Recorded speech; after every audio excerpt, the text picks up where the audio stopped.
We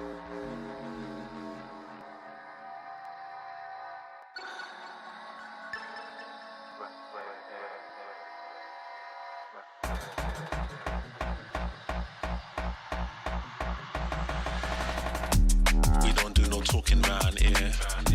We don't play no games round here. We ain't never slipping round here. This another level, this one over here is very rare. We don't do no talking round here. We don't play no games round here. We ain't never slipping round here. This another level, this one over here is very rare. Rhythm got me skanking, had me feeling like I'm Fred Astaire. Bread was kinda short, but I was smelling like a millionaire. Claimed their opposition when we stepped in, they were running scared. Man, we're louding up the atmosphere. Too much chatty, too much catty. I just lit a fatty and it came from Cali. I'm not really here. I was in the clouds, I don't ever take the stairs. We don't do no talking round here. We don't play no games round here. We ain't never slipping round here. This another level, this one over here is very rare. We don't do no talking round here.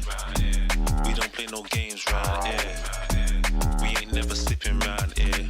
This another level, this one over here is very rare. This another level, this one over here is very rare.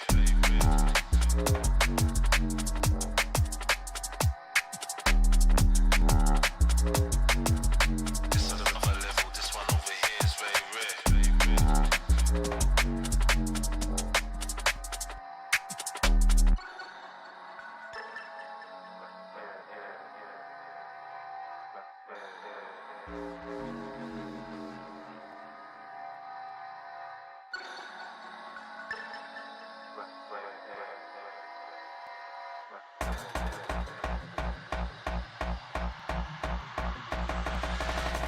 I was in the corner sweating till the lights came. Man, don't ever sleep, step out on this night train. Right brain, man will blow your mind like a migraine. I was busting up these spots, pulling something out my socks. Man was shuffling out of blocks, phone and vibrate. I don't need to talk to Frank, I did it my way. Never slipping, never tripping, never violate. We don't gas around here, we on a higher rate. We don't do no talking round here. We don't play no games round here. We ain't never slipping round here. This another level, this one over here is very rare. We don't do no talking round here. We don't play no games round here. We ain't never slipping round here. This another level, this one over here is very rare.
swear you remember who you are. I swear you remember who you are. I swear you remember who you are. Remember who you are. I swear you remember who you are. I swear you remember who you are. I swear you remember who you are. Remember who you are.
What is up, guys? Welcome to the EWC qualifiers. We're ready to kick off the streaming segment of this show, Tom. I'm so excited to get to see these teams, what's been cooking behind the scenes. We've gotten to see some previews, some switch-ups as well, and I think teams making good use of that outside VCT time in the last couple of days. Yeah, no, obviously a pretty important event for a lot of teams to be qualifying for. I think obviously our first game coming up a little bit later will be like mates playing, and I think the fact that it's an opportunity for them to qualify now to Paris would be massive. And then obviously FUT on the other side of things as well, it's like you could make it to back-to-back events in a very short amount of time. So it really is an awful lot on the line for the teams that didn't make it, and of course to Masters London, and of course the one team that did to maybe do the double. Well, one of the things you mentioned as well is the fact that we've got today's matchup, a BO5 qualification matchup, where, you know, we could potentially be seeing Gentlemates play in France. And look, for those of you that have seen Mates live in the arena, this is crazy hype to get them potentially playing alongside that French audience. I mean, we know a lot, there's a lot about these guys to talk about, but before we get into the teams themselves, let's talk about the tournament format for the folks at home. Tom, you want to take them through it? Yeah, I was about to say, like, you might be looking at this and thinking, okay, this looks a little bit confusing. Phase 1, we're already like very close towards the end. We are in that phase 2, so we are looking in towards those qualification matches for the best of 5s. Lower bracket will be coming up next week. So for the next 2 days, all you need to focus on is if the teams on stream win, they make it to EWC in Paris, and if they don't win, they're not out. They just go into the lower bracket. So nice and simple. Easy stuff. Next week when we're in the lower bracket, maybe there's like a couple of best of 3s. We'll explain that then. But for today, and we only have the one game today. Whoever wins makes it, and whoever loses in the lower bracket still has another chance. Yeah, indeed. We'll keep you updated as the day goes on as well. Obviously, Tom, you're talking about the BO5 that we have today, the qualification match. We're sending a team to EWC, but obviously there are matches happening in the lower bracket as well. Navi Liquid today, BBL EF tomorrow, and we'll let you guys know how those games have gone. And I think so far, when we look at the games that we have in the upper bracket, though, we've mentioned our matchup. I'm super excited about KC. It seems like they're having a little bit of a turnaround. You can see the list of teams here for phase 2. And realistically, Tom, KC, not a team that had high hopes of making it this far anyways, going through phase 1 when, you know, in VCT, they didn't win a single map. They looked dead in the water, and then a coaching change as well coming into this. But they've managed to make the best of those changes, it seems. Yeah, like looking back, I think they put Narrate on Phoenix, and he just blasted people out of the water. Had one of the best games I think he's had in a long, long time. So I'll be curious to see if that's something they can keep up, but definitely a very good sign for them going forward. And of course, like looking forward to our schedule for today. As said, it's very straightforward. A singular game, a singular best of 5 winner is making it to Paris. And although I'm sure FUT would love to make it, I think for the mates, with I think at least one of their owners being from Paris itself, it's going to be a very big deal if they could make this event. I think that especially after the stage they had after Santiago as well. And then on the other side for FUT, it was a horrible beginning of the year. And now they could make 2 big events pretty much off rip of this roster existing. So some very cool storylines going into this one. I think that the obvious thing from my side would be that FUT come in as like decently heavy favorites. But as you can see, the loser of today's game will drop down into that lower bracket round 2. It'll take them a little bit longer to then make it into the lower final, which of course gives you an opportunity to still qualify. It is 3 teams. Of course, we're lucky in EMEA that Heretics won it last year. And to be honest, it's the one thing that makes it a little bit unlucky for FUT, because the winner, or in our case, the second place, the top 2, because Heretics won, both get that instant qualification. So we've already got 2 teams. And now FUT are the only team that made it to Masters London that don't get an instant qualification. But with 3 spots available, you kind of have an expectation for them to make it. I wouldn't say it would be like very surprising for them to just go through in a similar fashion. Yeah, you can see the map pool here as well. We're still going to have a set in rotation, and that's something to talk about. I was kind of touching base with you before we jumped in, Tom, about the fact that, you know, a lot of people will come and think, okay, cool, the new Valorant. Let's see Neon out of the pool. What are teams going to fill in those gaps with? Are we going to see less shotgun kills? And the reality is not here, most likely. Although less Neon, you probably will get to see here with it being Gentlemates, a team that hasn't adapted to that meta, I think, even going throughout VCT. But outside of that, yeah, this is still old patch. So in terms of those you know, new looks, there's not a lot to talk about, but I do think that that's a benefit though for FUT. You know, they're preparing for an international, and sure, it will be good to have more reps under their belt, but they still get to stress test their systems here without showing anything new. They can put their whole playbook on the table here, and then you go to Masters London and they're like, okay, cool, it's a new meta, everything's changed. So that is kind of a benefit for them in my book, that there's not going to even be the slightest bit of conversation of, ooh, are they concealing something for Masters? No, they're coming in playing for that top spot. Well, yeah, I think the cool thing as well was that they did kind of still do it with them playing Fracture, because like we haven't really, that was their sort of map that they were banning throughout the end of stage 2. They were going through and just basically getting rid of that map consistently, and then they played it yesterday. So they're clearly willing to at least go like, well, we could throw a map or two into the wind, we can give it a go and try and extend our map pool, which for all of those teams attending events will be a massive thing, to try and go in with as many maps they can. And they won it versus Na'Vi, so I think a good opportunity that maybe we see a slightly different map pool to what I would have predicted just a couple of days ago. But realistically, for mates, it's been a much more drastic change, as we sort of talked about. We saw in the game yesterday with Bepo moving away from playing Duelist and moving to Sentinel. And maybe the more surprising factor was seeing Mini now play Duelist, which I definitely don't think is out of his wheelhouse, but with how good a Sentinel he is, it clearly shows that, okay, maybe there's not going to be those roster moves that we thought about with this team, and that they still believe in the roster that they have. Well, it is something that we'll talk about a lot, the idea that, you know, you can have the right game plan. You can have players that are strong at something, but it's about getting the most out of all of your players, the most out of your team. Sometimes not playing the meta, not playing the Neon is better for you, for your system. And whether that was the right or wrong choice for mates throughout the year, this decision, this change definitely does tickle me a little bit. It gets my curiosity up, because for Mini, like you said, he's someone that has performed extremely well in the role, so to see him switch away is strange. But you also have to think there has to be a ceiling for Mini in that Duelist role that must be quite high, thinking about how strong of an individual he is, thinking of how many clutches, how many against the odds moments he's been able to put up.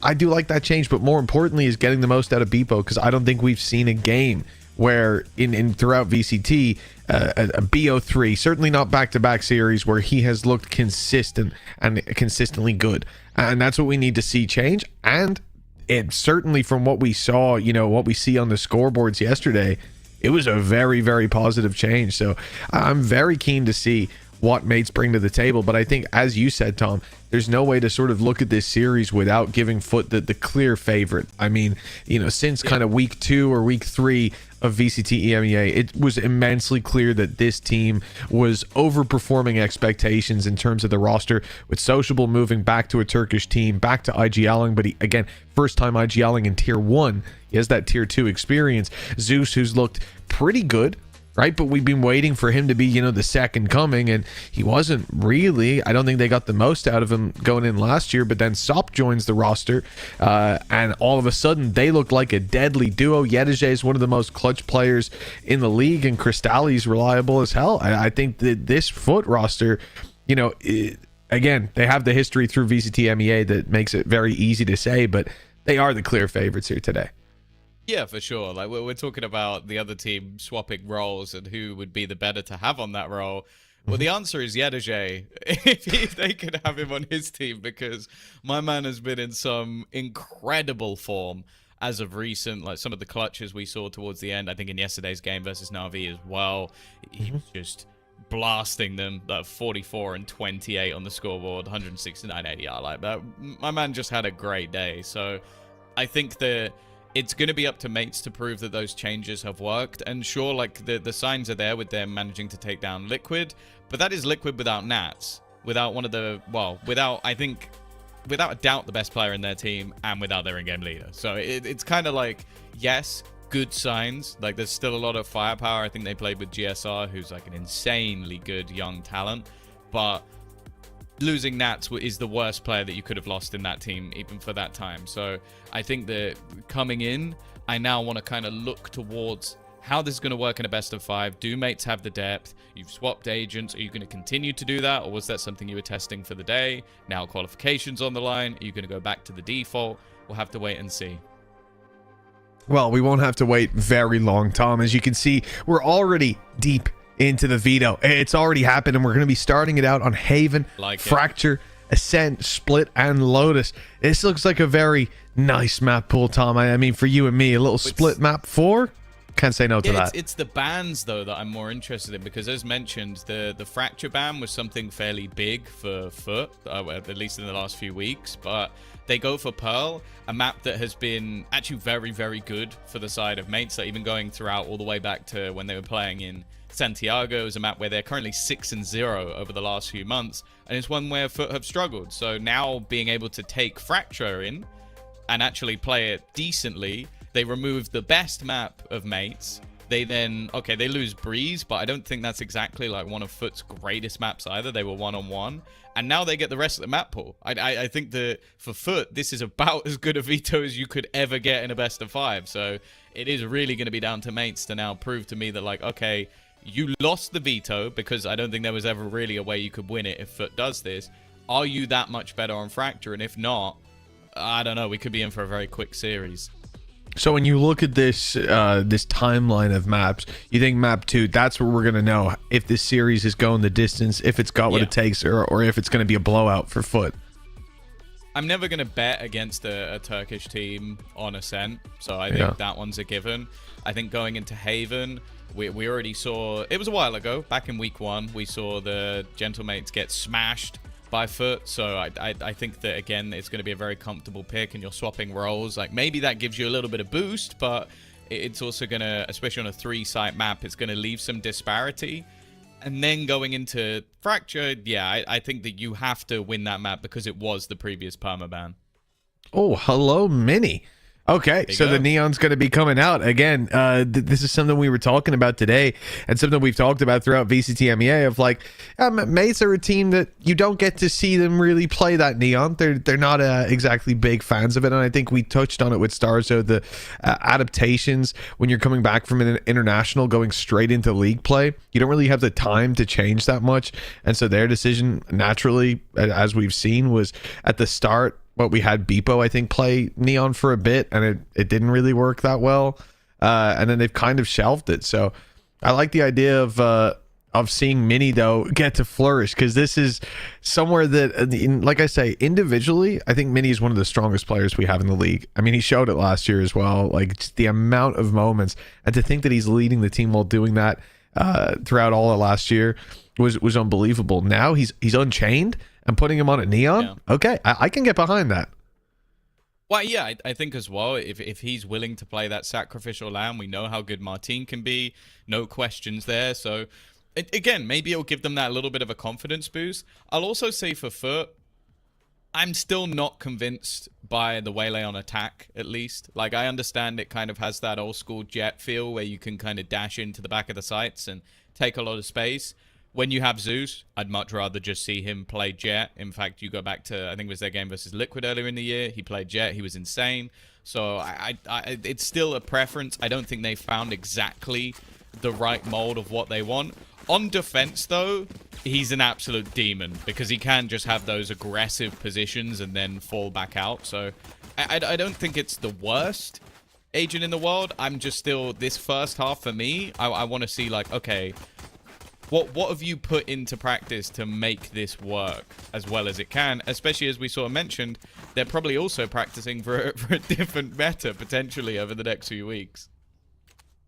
Yeah, it is the surprise, right? Because for me, seeing mates drop the Neon going into playoffs and then pull it back out here this late in the game, you know, it's a very, very strange decision to make. But something must have worked. I mean, Mini is just the next coming of Neon. We'll see. 1:30 on the clock. Barriers already up.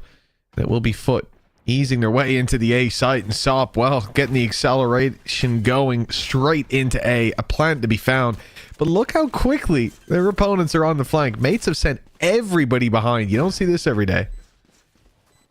Quick flank, but it's definitely been heard. Yetuje, they had the paranoia ready. Bear in mind, he was already low. He was supposed to be a goner. Oh. Nice work from Mini. Okay, maybe the neon is meant for him, and it leaves it down to just a 1v1. Mini's tried his best to save her around, but now the man who he swapped with, Veto, to try and bring them home, the pistol. Zeus just waiting on the angle, and we'll be honest, Mitch, I didn't believe for a second he was going to miss that shot. Yeah, listen, full stocks into the mini neon, that's for sure. Crazy play there with the Sheriff, but yeah, you leave a man like that in a 1v1, you know you're going to be sent straight to the Shadow Realm. A 1-0 start. Now for the attack side, Sop getting in there early for that opening duel. He caught Starzo completely unaware. And in a round where, you know, you're pushing up B, you're looking for that space outside garage, outside C, you don't really expect a player in A short to get ripped out that quickly. And I imagine that was quite a quick shot from Sop to remove him on the jump peak. It always is, right? It's just what this guy has done the second he's joined into the tier 1 level. And it's safe to say a lot of the time you look at a youngster and question whether they can light the world on fire immediately. Well, they've gone from the 12th best team in it. Well, okay, maybe 11th best team in EMEA to being in the top 3. And that's all you could really ask for a youngster. And of course, Sociable, who, I'll be honest, after watching him play at Na'Vi, I was starting to question if we were ever going to see that level for him again. But back into this team, he looked impressive. Of course, from what we can see on the map, a full stack up on the A site. Unfortunately for the mates, that was completely wrong. Yeah, quite fortunately for FUT, they managed to avoid all that danger. Step into C, 2 lurkers that are already trimmed down to just 1 who's sitting in your spawn. This is a very nice round in terms of avoiding unnecessary losses, you would think. There does seem to be a battle brewing here for Sociable. He's in danger. There's a lot of pistols there. Got himself a double, popped the smoke and got out. Okay, but they're trying to hunt him. They know here, blood in the water. There's a weakness. There's an isolated player. 17 HP and he'll go down. That rifle to be retrieved. How much damage can be done before the timer ticks over? It's not very much. 2 players dropped in the end. I think, obviously, it's harder without the HUD to see the weapons, but I think they will have recovered most of the heavy weaponry they brought in. Yeah, I think maybe they lost a Spectre in there. Yeah. The only thing that annoys me about this, really, because I know it's FUT. Like, I know what I'm getting. I know this team's going to, like, overface. Why is it Omen and Cypher? Why is it the 2 players that have the worst ults on your team that are just like, let's just risk guns for no reason at all? You know, it's just what you get when you watch FUT, but unless we're about to see a really impactful from the shadows, that does annoy me. Well, you never know. Well, listen, it wouldn't be the first time, as rare as it can be. Where is Mystic when you need him? Exactly. A question I ask myself all the time, especially when I'm queuing ranked with Mystic. Never trades.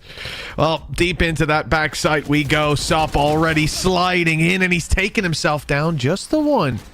Good damage in a round like this, but Martin is hungry to trade back that damage. Oh my goodness. He's picked up a triple. This round is done. Yetuje is going to try his best to recover. Spikes down on long. 3 players in between him and it, and a spam through the smoke from Martin's all he needs.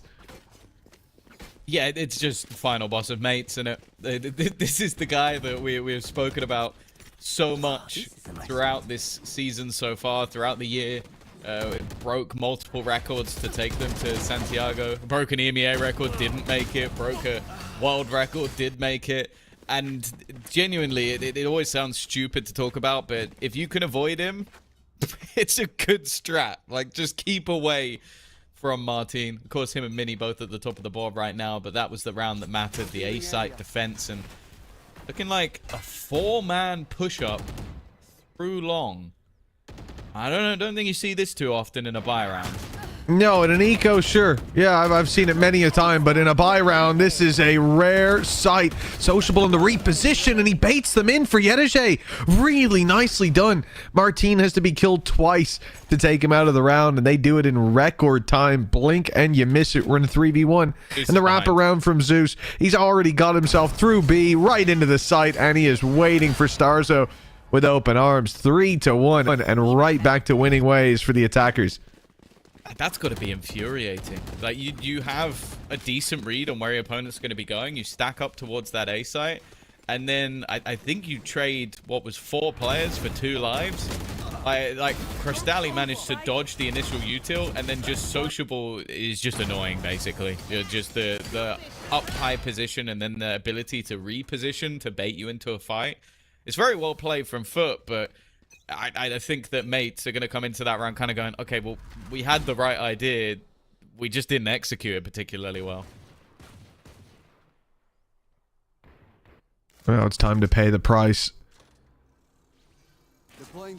And you pay that price by not paying very much. The credits invested into this round going to be light. You've already heard of Sheriff firing off, but Mini Guardian in hand takes down Sociable. That's long space, and it's filled in as well.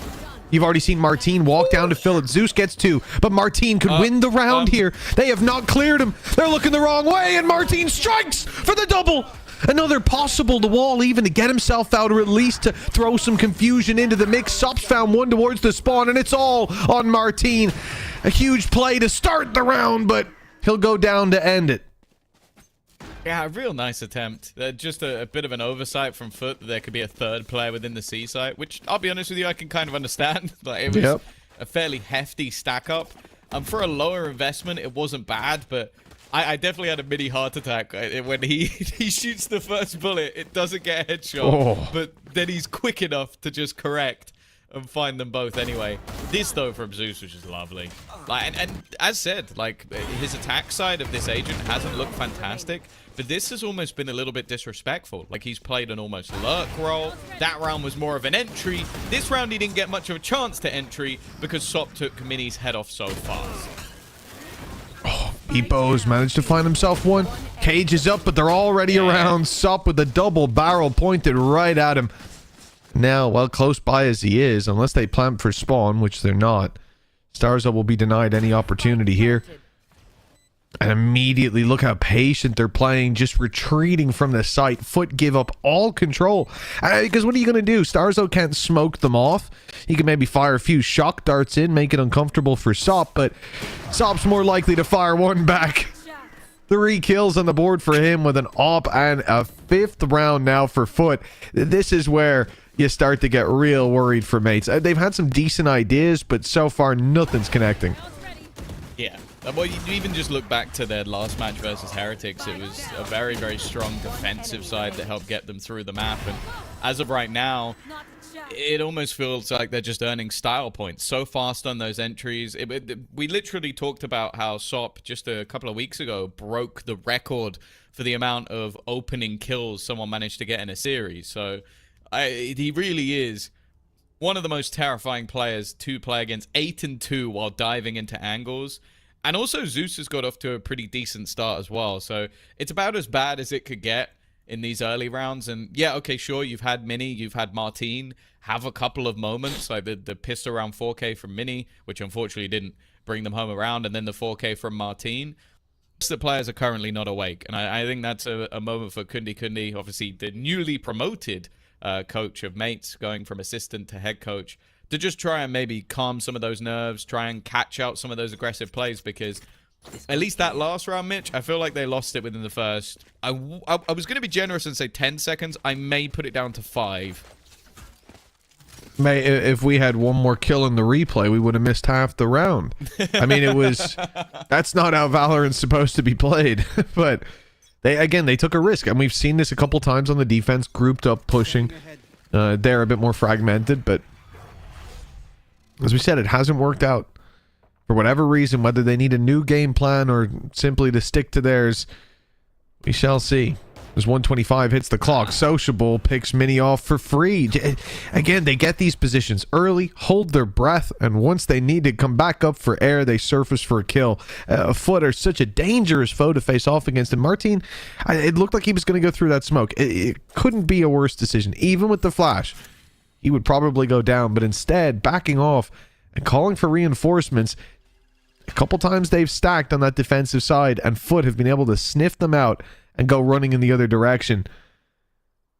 They're like gambling that it's not going to happen again, but it is happening again. They're going back. I don't know if FUT have got the mini map open, but like they're avoiding every stack. I think they've just heard nothing else. I think that's what it is. Like, you've not pressured C Long by the looks of it because the trip's still there. We've not seen any aggression elsewhere, so I think they've just pieced it together, and also the previous 2 stacks have been on A, so they've kind of just gone, okay, we're figuring it out. That's not bad, though.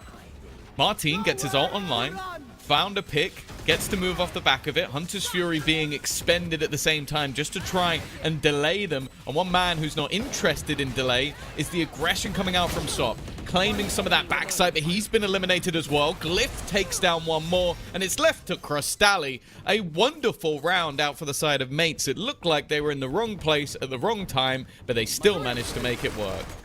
Yeah, and I mean, I hate to say it, but a big reason might be the IGL TP'd it. I mean, listen, Tom, you asked for it. This is your fault. You asked for the Mystic play, for the TP into the enemy spawn. Sociable got spotted on A-Long as they were going into B. He's already dead at this point. As they were going into B and planting, he was spotted on A-Long by a drone. And what does he do? This absolute madman goes for an Omen TP into their spawn when they're rotating to B from A. Guess where they are when they do that? Right in front of you. What the hell was that? He's throwing the round, bro. That's crazy. There's a fine line between genius and madness, and Sociable lives on that line. He can't see that line. He's so far into madness. He's lost his mind. That's a better start. An opening pick. We've not seen many of those for the side of Mates. Pause. Clearly done something. Getting rid of Zeus early. It's one of the 2 prongs. This aggressive double duelist. They're still grouping back up, though. And maybe a bit of a mystery, but I like this from Mates. They're re-aggressing into middle. They're not just giving up A control. They're reclaiming control on the other side. And it almost seems like they're setting up for more of a retake. And I guess with the ultimates that they currently have online, that's not necessarily a bad idea. The overdrive can break the defense, and then you also have the Hunter's Fury to potentially give you an even bigger advantage. Oh, picking up the pace on the retake already. Hunter's Fury is going to be sent through. Mates looking to really hammer this one home. The spike's not even hit the floor yet, but Sop is standing his ground. The drop to try to deal with him ends up costing a life, and we're down to just 1 Yedajay. But the man has been unbelievable when it comes to clutches, and now he's got an idea where you are. That reveal showed more than they might have liked. Yedajay's leaving, popping the cam as he does. There's that player spotted in a free plant. He knows it. And it's going to be for C-Link. Where does he go from here? I mean, the world is his oyster. Try to play one of the late wraps, but already close by is Starzo. The drone sent out. This is a risky play. For now, at least, Yedajay's been able to completely avoid him. And down to the classic for the final kill. Unreal stuff from Yedajay. That's just movement. He's just got movement diff. He timed the wraparound where the drone was to perfection. Like, he knew it was going to go over the top. You're most likely to get the most amount of vision from that spot. And so the second he got... Now, it's a bit whiffy. Look, I've got... There's a little bit of critique to be had there. He did whiff quite hard with the Vandal. But his positioning was so good that I genuinely believe that Starzo crapped himself in that moment. Like, it's just like, why is he there? Why is he so close? 6-2. Again, it started as a pretty good looking round, but Yedajay, able to swing it back into his team's favor, has put them back into an awkward spot.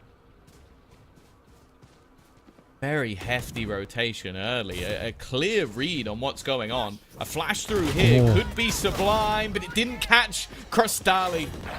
And that's enough for this to fall apart. And look how quickly they wanted to fight back into window. But it means they've given up all of their space. That backside taken for free. And now they're just posted up on it. No more fear of the Phoenix flashing the way back through. So why not? You know, and you can see the result there. Plain as day. Mini traded out eventually by Yedege. It's the double for him. Another big round and 7 on the board. Again, you think about this series, and we don't really want to see dominance from the get-go. Not on this map, because I'm a big fan of 5 mappers. I like it going all the way. You know what? That last best of 5 we did, Tom, that was pretty fun. That last best of 5 in EWC we did as well, that was pretty fun too. But the fear is that if this goes FUT's way, mates will need that big bounce back on Fracture, and failing that, it's done. I mean, Ascent, with FUT on this form, Ascent is undoubtedly falling into their hands. You'd have to think so. They're also one of the most momentum-based teams, so if there was somehow a way that they were 2-0 up in this series, which I will say, I don't think that like this map in particular is a death sentence. I do think they'd go into Fracture still on the mate side feeling pretty confident. It was the first pull they came out. You go back to even their previous time they played it, they absolutely dumpstered Team Liquid, so you can kind of understand why they picked it up. But it's FUT. And the problem with playing against that team was, I think when they played it earlier in the stage, they were still running Breach, which, yeah, some people don't like very much. They've now changed that. They've now come in with a more meta comp, and it looked good versus Na'Vi. And Na'Vi are never an easy team to play against. So I think the next map is not a given at all. And if you get destroyed, even if there's close rounds and clutches and whatever, if that ends up happening, that's where I'm really worried. Because right now, 7-2 up, you need to find something to at least make this map close. Well, the TP was heard.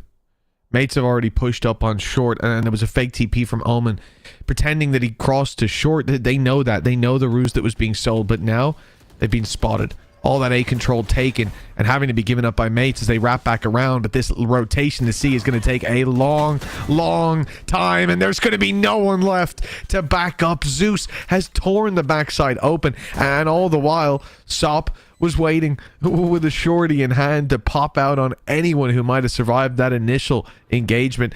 This round already looks done.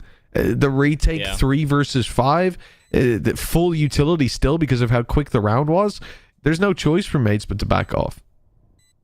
Unfortunately, all those ults being expended in the last couple of rounds, it's not even like there's anything really to play with. Like, you'd hope to have maybe a run it back to give you a bit of a go at it, or maybe that Hunter's Fury, but fortunately it's not the case. And of course, from FUT side of things, you might as well go looking. Try and take out some of these other players, especially that Outlaw is not something you're going to care about having into the next round, and they've still got plenty of players to hold the line. It's going to be Mini going down. The other two should be able to survive. I don't think there's any way that those players in Heaven go down, but at 8-2 up, even the smallest amount of damage is going to be something that's unsettling if you're a mates fan. Yeah, I don't think anybody's going to be sat there on Gentlemates pumping their fist because they managed to save 2 weapons at 8-2 down. This definitely a short runway, regardless of whether you've got credits or not. And even in this round, they're going to have those 2 rifles. Thank you to the observers for showing us the scoreboard. Keep up with the economy. But yeah, they've only got those 2 rifles, right? So like the blow has already been dealt to the defensive side. Making use of those should be tough. Sop's giving them an opportunity. No. This is an insanely risky play, and the first shot is fired, not only is there a flash fired back, but Sop is fired out of long. He was so quick. Yeah, he just had instant reaction stun. And while now they found the gap, B site open for business. A decent start though, and the B site was where they struggled a little bit before. Martin already clearing out one, leaving. Well, I was going to say not many personnel left, but Sociable once more doing well, has his ultimate online. They need to clear him, and they have. And Glyph wakes up as well. A 3rd round on the board. Again, it's the B site where they thrive. The pre-take from them on that side of the map has actually looked pretty good. But can they now turn this into an 8-4? Can they give themselves a little bit more runway where a pistol might bring them back into the game? Or is it going to be only curses that really stand between FUT and this first map? Yeah, they definitely lost their footing for a while there, but it's good to see them stabilize around like that for Mini as well. Remember, he started out this map with a 4K in the pistol, and it's been a little bit quiet ever since. Yeah, probably their best highlight of the game so far. Oh no, Mini's down. Martine following, and for Mates, they've got a lot of problems with Sociable up in heaven. Those A players were surrounded. Indeed, he ended up just being a safety net, and a very safe one indeed, with a 3 versus 2 locked in on the post plant. Oh, he's in heaven, and Peepo's cleared him. Greedy. He's gone overboard and given them an opportunity. They've revealed where they are. The spam's doing damage, though, and, well, it leaves it down to 1. And Crostali is a safe pair of hands once again.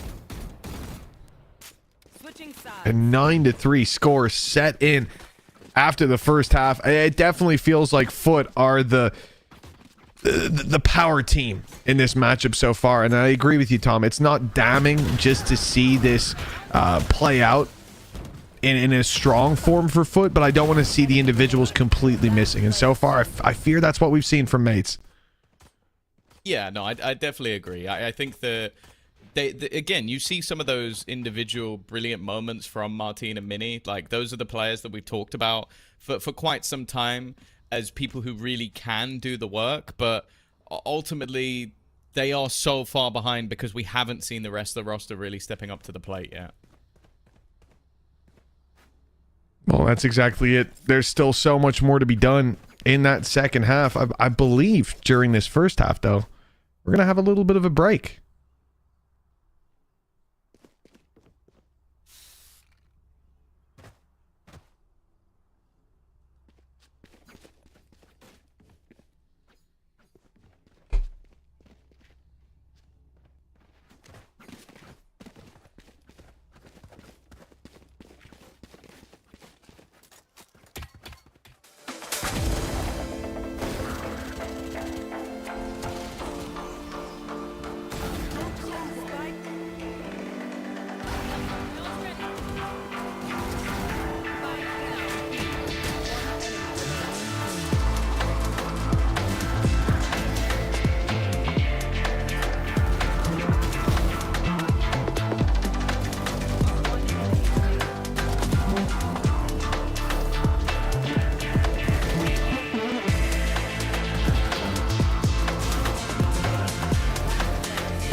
And welcome back, folks. It's time to dive into this second half of FUT versus Mates. FUT now moving over to that defensive side, Tom.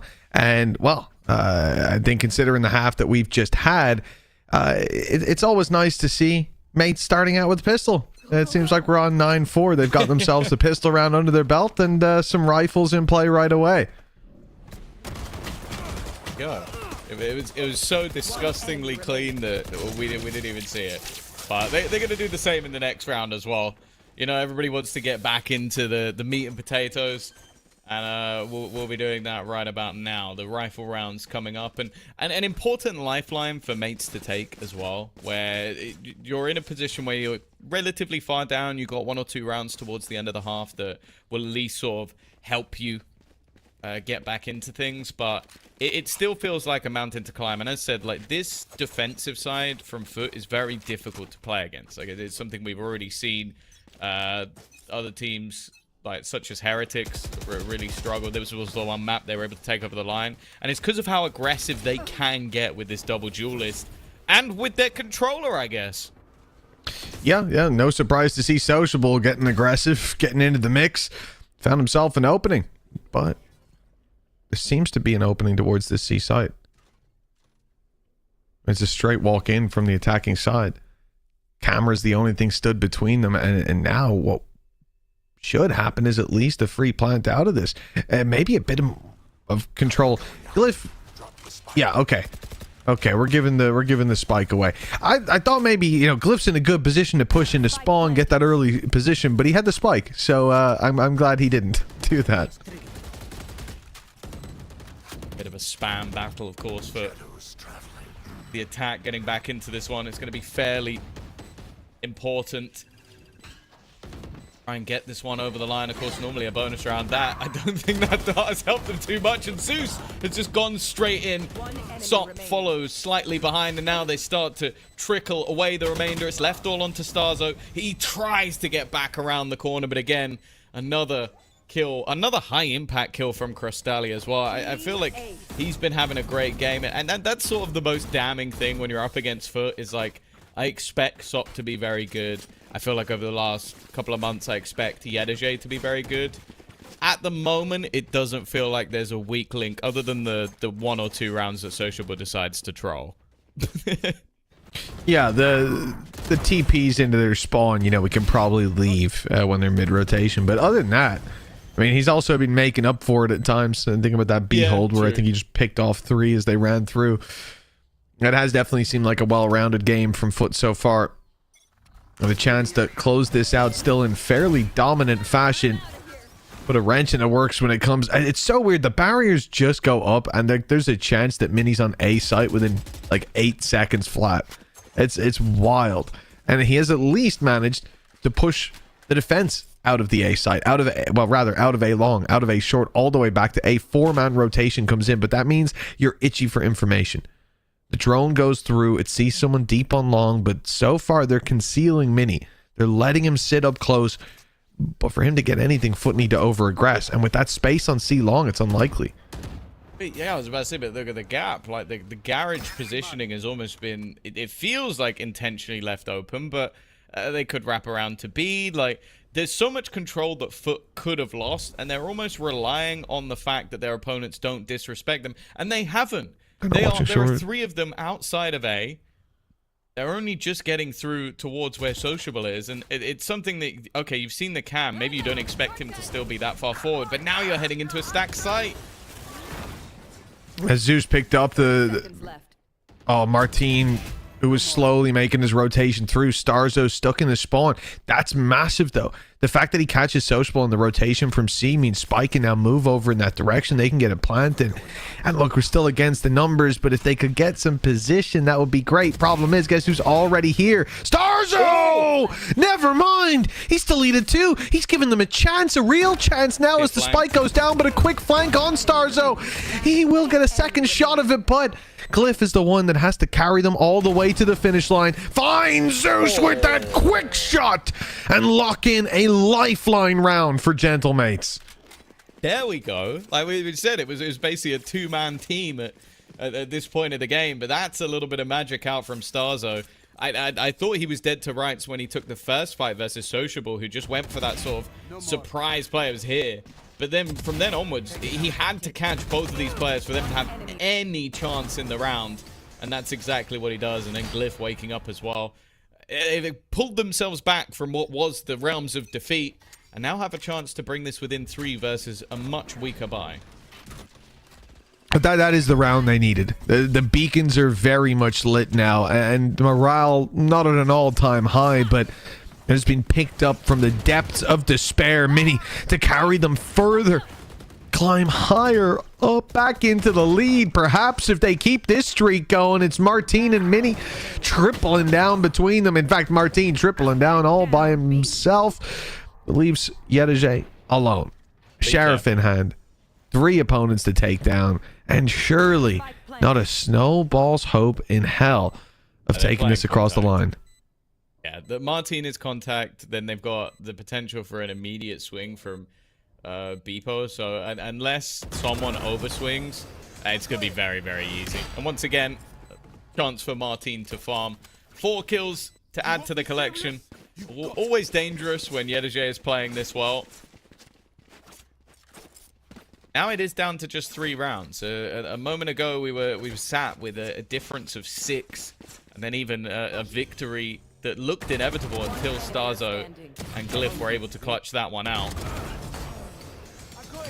Can they keep this streak going, or are we just sort of waiting for when that 4x comes online? Well, as you can see, when the operator gets into the hands of Sop, it always feels like a very different ball game for FUT.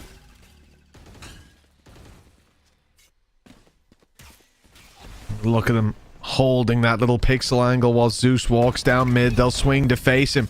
They'll be distracted, and that's when Sop chooses his moment to strike. Now, he's lost a lot of health in the spam back through the door, and he's sent to the C site. They take Garage. Okay, mate's moving in the right direction, but the problem is running into Sop again. It could be a free pick, and it will be. He's just not missing. He's going back out for more. He's going for more again. A hunger, an insatiable hunger. And right now he's eating good. That should be 11 on the board. Glyph, listen, a crazy 2v4 with Starzo the other round, but a 1v5, that is way too much. Don't you dare push this, Sop. Don't you dare. Like, 6 HP. He's gotta. He can't help himself, can he? He's just like, you can feel it. There's something in his brain like whispering. It's like the other side of Gollum. Just 30 seconds left. Just like, but we could kill him. Like, I don't know how. He's decided to sit still. Maybe realizing that obviously the gun being held by an opponent doesn't hold quite as much value as the operator that he will hold on to himself. And the rest of his team are incredibly passive. I think expecting him to maybe at least try and go for a plant somewhere, but isn't going to be the case. As said at the beginning of the round, the SOP operator feels like it makes a pretty big difference. And it did. Yeah, it did. Yeah, I would say it had a moderate amount of impact at a minimum there. Not bad. It's a solid start, but the fact that he just goes out for the third is ridiculous. Yeah. He doesn't even go for Glyph. He doesn't go for the guy that he saw first and is shooting at him, which is normally like you always say, like, say someone's planting, you don't normally want to kill the planter unless there's low time. You want to kill the guy who can kill you. Whereas he goes, nah, I know I can hit this shot, so I'm going to go for that guy. Maybe the wallbang doesn't land, so I'll just gamble it. But he's so quick with it that it worked. I guess with an AWP, the guy closest presents the most danger, so yeah, just swing wide. Give them the shots, know that they'll miss it. Now the push to the A site, in danger, spams can come back, but for now at least, nothing to be done. The challenge, oh my goodness, that Waylay ult's changed the game. There's a reveal as well. How's Martin alive? How's Martin alive? He hasn't even been hit. He hasn't even been hit, Tom. That man should be dead to rights. Instead, Mini's picked off Sop. Now the advantage sits with mates as they push forward. Spams in the smoke. Zeus on the side angle as well, but it's not enough. Mates finding every success. And the climb back continues. Yeah, I think both the remaining players were like literally 1 HP, but that still has to be one of the most perplexing rounds. Like the actual setup and the trap from FUT was bang on. Like, you catch a player in the ult, you catch them with a trip, you catch them with the cam. Like, if anything, I don't know if Martin just had God mode on for a few seconds, because it just seemed like there was about 6 occasions in that round where he should have been immediately dead, and instead he was still alive for the actual take. Definitely a bit of a blunder from the side of FUT not to sort of close that here and now. And it's going to put them on the back foot once again. Like, operator, I don't think can be afforded, even if they juggle all the weaponry around, which, again, won them the previous. But more so, I think they know that if this one slips away, the likelihood is that mates are within 1 round, which, considering the lead that they've now had, not just once, but on multiple occasions, that shouldn't be the case. I think mates are already going to be looking at this, even if it does slip away from them, and go, okay, going into map number 2, that's fine. Like, we woke up, we started to show what we can do, we started to have some of that individual brilliance. But, as I said, if they win this round, there's actually still a chance they win the map, which, yeah, a couple of minutes ago, I wouldn't have believed in. Well, this is like coming out of the first half at 9-3. We're talking about the fact that, you know, we don't want to see this team completely dejected right out of map 1. You don't want to see individuals offline, because then getting that bounce back is harder for Fracture. Now, though, we've had those rallying moments. We've already seen the individual step up. We've seen mates back in the game, back in the series, and now they don't need to worry about that for the next map. That reset's already happened here. They're getting ahead of the problem, and they've done it early enough that they can still win this map. It is up for grabs. Deep play on site makes it even more so, with Zeus down and out. The C site's not theirs. Look how quickly FUT want to fight for this space. This is not a retake. That they are getting ahead of the issue. Hunter's Fury going to be fired through. Wonderful. And it's Mini. A triple in this round. Again, the big plays stacking up for the attackers now. And it's given them even an extra orb. They're going to have to run it back coming into next full buy for FUT. This is devastating. FUT had complete control of this game, Tom, and I was starting to think that what you said earlier was right. Yeah, you can beat Team Liquid when they don't have Nats, but that's not a sign that you've made the changes, that you fixed the system. No, that means nothing. FUT is the real test, and so far, well, I'm not seeing a failing grade. No, especially on this attack side, they've started to look really good. I think, considering there's not been a lot of time to build synergy between the Mini and Martine, because they play incredibly different roles normally, but also just some of the reactionary calls. And I think this is where I do think that, although I don't think Starzo is necessarily a complete IGL, I think his attack side calling is very, very good, especially reactive calling. So in that moment, they realize that their opponents are pre-taking the site. So his Hunter's Fury, it doesn't even matter if it kills anyone. It just disrupts everybody on the site, so the second that wall drops, it's so much easier for Mini to just target everyone, like just get one-on-one-on-one, because they're trying to move out of the way of an ult that will kill them instead. Much, much better from them. Their attack side, as I said, looks convincing, at least for now. And it's mainly flipped from what was the first half, where, okay, it was blips on the radar. If anything, they've been fewer and further between if they can start to streak against the eco. Shadows traveling. Well, 11-9. You can already see that there's a lot of gaps in the investment from FUT, as you said in the last round. That victory pretty much sets mates up to close that gap into just 1 round. Target selection is good as well. The A site, only 1 player here, and he's kind of caught in the open if they pick up the pace, which is exactly what Mini's doing. Okay, that's quite a nice shot from Cristalli, and in goes the stun. Cristalli now picking up a weapon, looking to wrap around, but he needs to be quick if he's going to strike, if he's going to have any meaningful impact in this round. Locked out for now by the walls, and another to be found. Cristalli! It's a quadruple! A chance for the ace as well. That recovered rifle sits well in his hand. Martine with just a sliver of health left as well. 3 opponents to take down, and this was it. This was mates' moment in the sun, their chance to run away, at least to run and catch up to their opponent who had set the pace from the start. But Cristalli with an ace has put an end to that. That was just wonderful. Like, he set himself up initially, but I also like the reaction from FUT. Opening kill, they know there's a gun there, so they not only put up the wall to let him get to the gun, they also throw a stun just behind it, just in case there's anybody blocking, and then the rest is all him. But they still worked to get him into that position to begin with. I said it earlier. This team can be terrifying when you have a couple of them online, but it seems like everybody's had their moment today. Cristalli's had a couple of them, and now just 1 round away from taking their map choice. It's an immediate, fast-paced move towards C with the run it back, but there isn't really anybody for him to find unless he could just get further enough. But no, he'll get the info, which is good. That just seems like a ruse, and, well, unfortunately, they've lost ground elsewhere. The thing is, though, FUT are almost surrounded. The place that they've taken in mid, they don't know that there's players on either side. Unfortunately, for mates, they're using their smokes to sneak their way through. Ooh. And that TP to the C site and the plant that can be found might actually buy all that space for Beepo. His timing was perfect. Zeus was completely unaware, and now information to play with. This is a wonderful round for mates, you should think. Now ready to just play that retake together, and Beepo's even found another. He's been cleared, but now the double up, looking to come from the other side. An attempted reposition, but a solid paranoia. Again, the mid-round calls looking good for the side of mates. It got disruptive, it got scrappy, but they were able to stabilize. And now for SOP, it really isn't a choice. Just try and hold on to the operator, try and bring something through into the next round. Again, it is just this one victory for FUT and then 2 losses in between them. It's a pattern that's been forming throughout this second half. The question will be, does that mean they're going to end up closing it out 13-11? Because, well, that's the way the pattern would go, at least.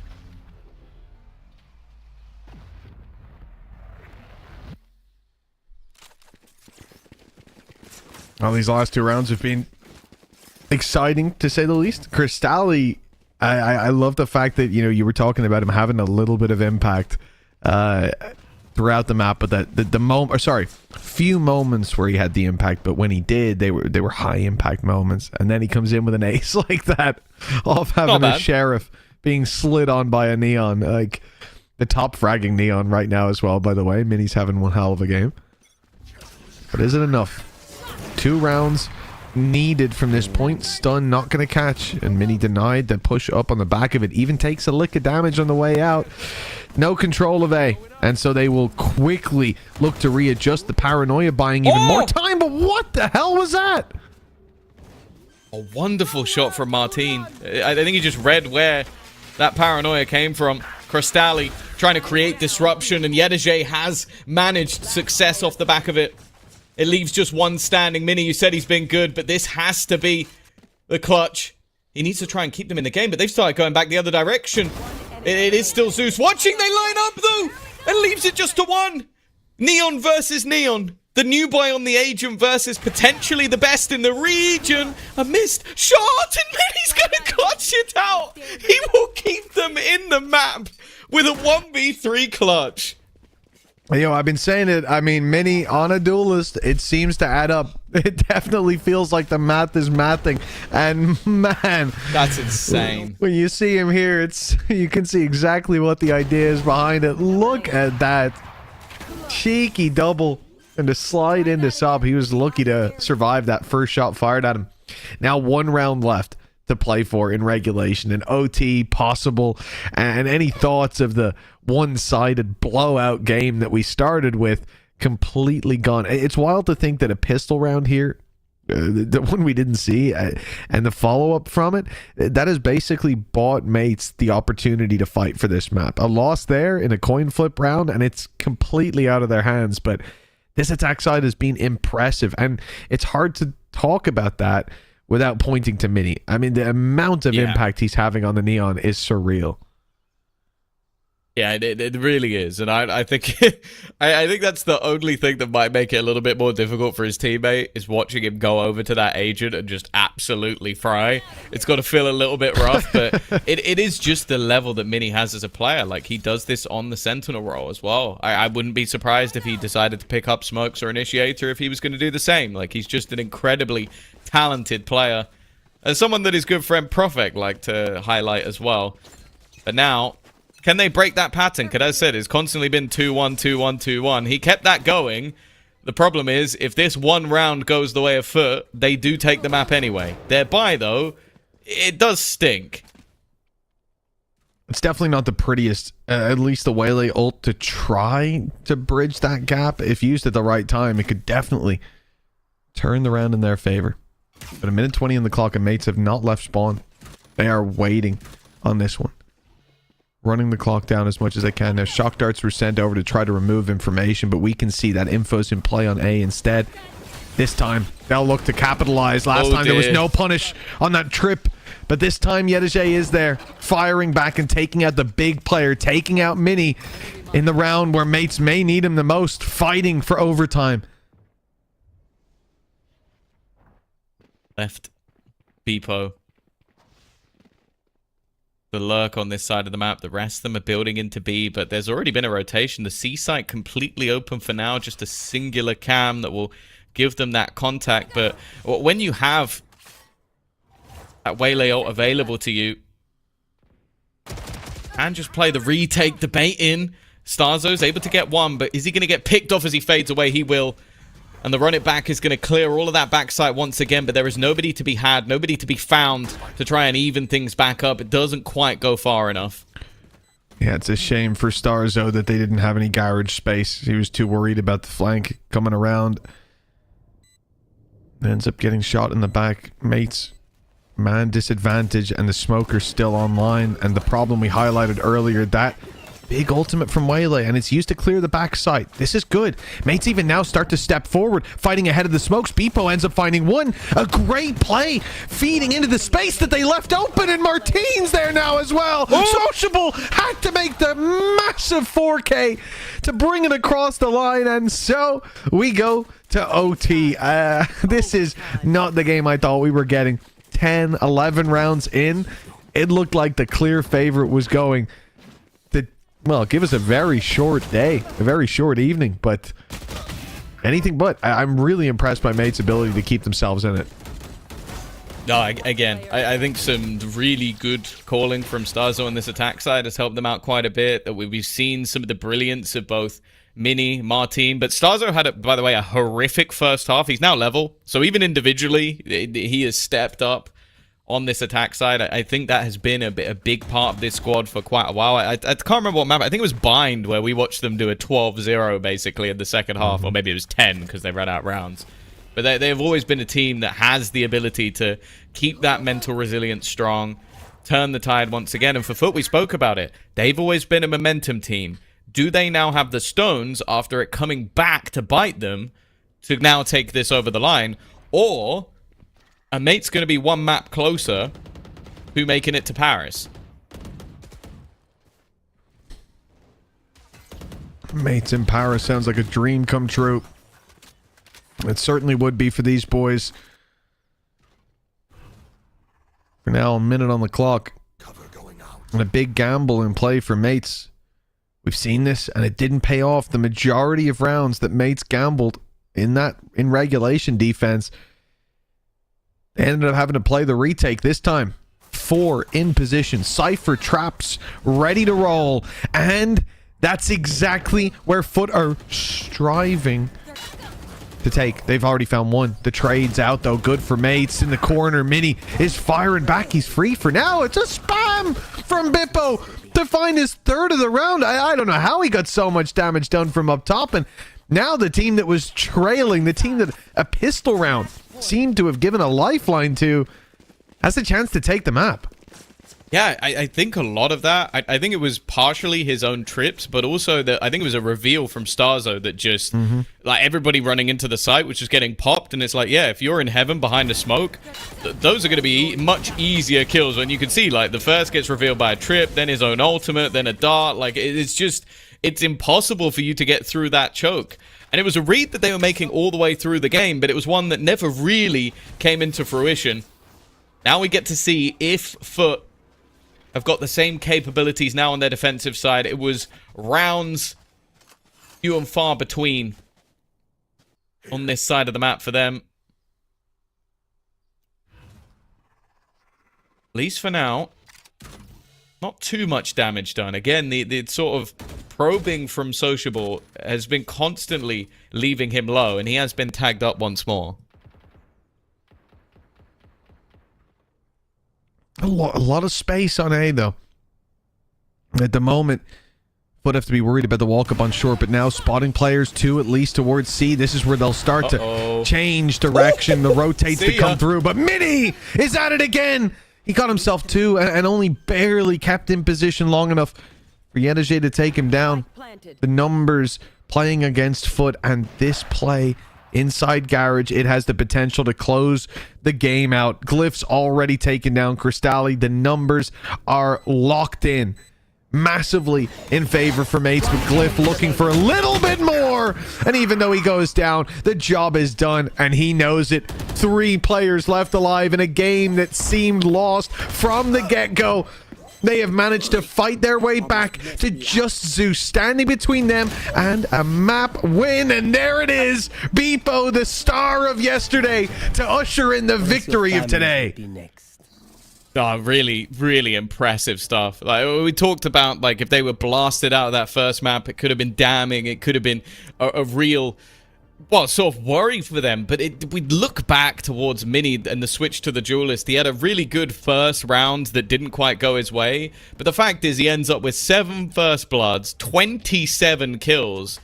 It genuinely might be one of the greatest switch-ups we've ever seen if they can now make this run all the way to EWC. And for FUT, sure, they managed to win the Veto, in my eyes, but their first map choice has not come out as a victory. Now they go on to what was previously their permaban to stop themselves going 2-0 down. I don't know. I'm starting to get a little bit nervous for the team that made it to London.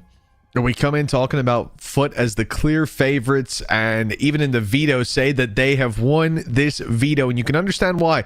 That first half was dominant for FUT. It looked like Haven was theirs. Ascent is a third, sets them up to close this out with the surprise of Fracture up next. But now it feels like the script completely flipped, Tom. It's not even like Mates just came through and won Haven. They showed us the resilience. They dug deep to keep themselves alive. They were 9-3 at the half. For them to bounce back like that, it answers a lot of questions that I might have had going into that second half, going into this series in general. And now we look more to FUT and say, can they bounce back? Going on to Fracture, as you said, you know, there's certainly a lot of reasons to be a little bit worried about what's coming up. Yeah, for sure. And all we really can do now is wait and see what is coming up. So map 2, hopefully we're going to get the full 5, but we'll be seeing you in just a moment after the break.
Posture for 12 hours a day.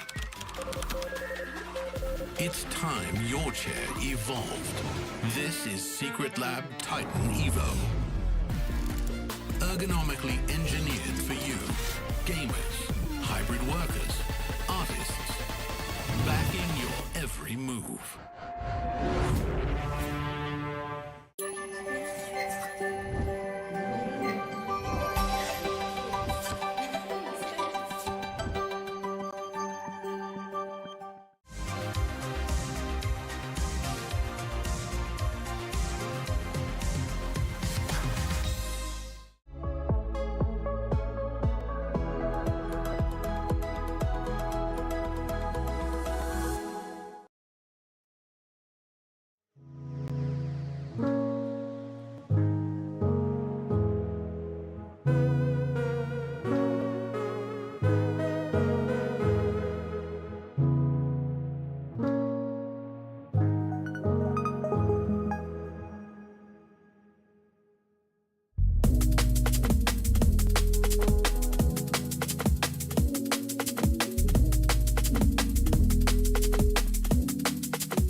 And welcome back, folks. So what a surprise start to the day here. We've had Favorites FUT come in with a dominant start, a dominant lead, but in the end, it was Mates to take victory. And I've got to say, Tom, a lot of surprises in that matchup as well. Not just in terms of the outcome, but even how we got there. I mean, we had some wild rounds. Crystallis aced. Mini had a laundry list of multi-kill, high-impact rounds as well. This really is a treat of a series already.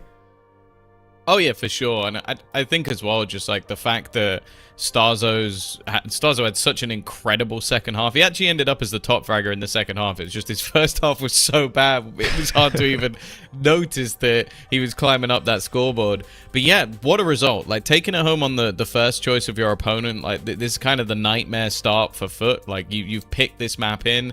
Your old permaban is coming up next. Now, it's something that they've done some work on, evidently, because they're now banning out Pearl, which, I'll be honest, I think would have been a guaranteed loss with what we've seen from them recently. But it almost feels like now you need to upset, otherwise you start getting into those middle maps, and things definitely do start get that little bit more scary. Now, I'm assuming we're going to still see Mini locking in the duelist. I would be gobsmacked if this is the moment they change. And I'm looking at Zeus more than anything else. I think he had an alright first half, but now you're on the Phoenix.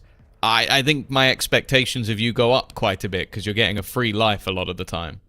Yeah, indeed. You got to pull that floor up when you're playing on the Phoenix, that's for sure. I don't think there's very many support Phoenix arguments. And in fact, if there are, probably on Haven.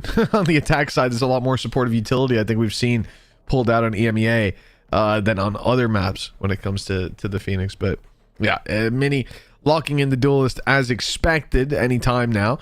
And in the Neon versus Neon head-to-head, honestly isn't something I expected to see many, if any, players really stand up to Soppin. He has just been leagues above the rest, but at least going off last map, if I'm not mistaken, Mini was on top in the end, right? He came out with the top frag, and it certainly towards the end, he was his output of multi-kill rounds was getting a little bit ridiculous. Yeah, he won the head-to-head versus Sop in particular as well. So wow, it really was an impressive display from Mini throughout that one. So yeah, I'm looking forward to seeing like if he can sort of keep that level up. It's always difficult, but as I said, like it's already looking better than what they had before. I think for Beepo, it is going to be growing into a fairly different role, whereas for Mini, he's played Duelist in the past. I think he's been aggressive in the past on Sentinel as well, so it feels like, and also more importantly, it feels like the synergy between him and Martin. Obviously, Mini has that sort of like secondary calling level. It was something that was, you mentioned it earlier, like last year he was the caller of this team. So I felt like he's going to ask for a lot more potentially than what we saw from the others. So I think that, yeah, maybe this is a match made in heaven, and with just 2 more maps, they would be heading to Paris. And will be stopped to start the aggression. Oh, he doesn't know how many players are there, though. Finding out the hard way that it wasn't just one tucked in the corner. Molly not quite delaying as now the A-site crunch comes in full effect, not just from up top, but from main as well. Mini the one leading the charge. A little swap of position here. Jump up into dishes taking place, but unfortunately, I don't think there's very much that FUT can do from there. Sociable now meeting with his 2 teammates, and although he made a sneaky play, it clears dish. And now all 3 of them have to drop down into the open against all 5. This should be a death sentence. Yeah, I don't know how you get past this. Trying to maybe bait a couple of players in. I know where Starzo is at least, but 2 players being behind this position and then across that feels impossible to get past. Already going from bad to worse and leaving just 1 left. Martin would love the remainder of those orbs, and with his ultimate already pretty close after just a singular round, I think the mates can be incredibly happy with how that one's gone. Phoenix shines on the outside, but within, I feel his doubt. That's a massive pickup for them as well, considering already a map under their belt. This is their opportunity to come into the game and show FUT that, well, the last map was close because they had a slow start. It could have been, like, the reality is, in this matchup, as you said, Tom, FUT are such a momentum-based team that stealing away the map in the fashion that they did in the previous, I almost wonder if you know, we talk so much about how they make the best out of momentum. Well, I wonder if this plays against them even more than it does against most teams when that momentum's stolen. Yeah, for sure. It is their biggest weakness. I think you go back to their best of 5 elimination versus Heretics. They win the first map in OT. It was Haven. This time they've lost it in OT. And then they get battered for the rest of the series. That first map defeat, it seemed like it was a... It basically just caused them to capitulate completely. And now into another best of 5. This time you've lost the first map. Sure, I think mates have got a little bit of a way to go to be on the level of what we've seen from Heretics over the last month, but they're definitely not a team to shy away from. They made it to Santiago in impressive fashion earlier in the year.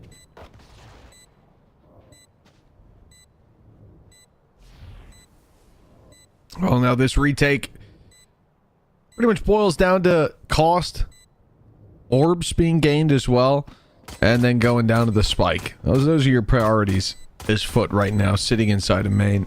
You just hope that someone overextends, and, well, Mini is walking about. Of course, in this round, his weapon is very strong, more so than in the next, and every orb picked up is going to have its value to it. But in the end, little attempt to pull them back towards the point with a tap. In the end, they will all go down to the spike. This is the expected outcome of the round. Nothing special. A 2-0 start for mates in relatively flawless fashion. Yeah, and they've already managed to get that Phoenix ult online, so as if it wasn't already a scary bonus round that they'll be coming in with.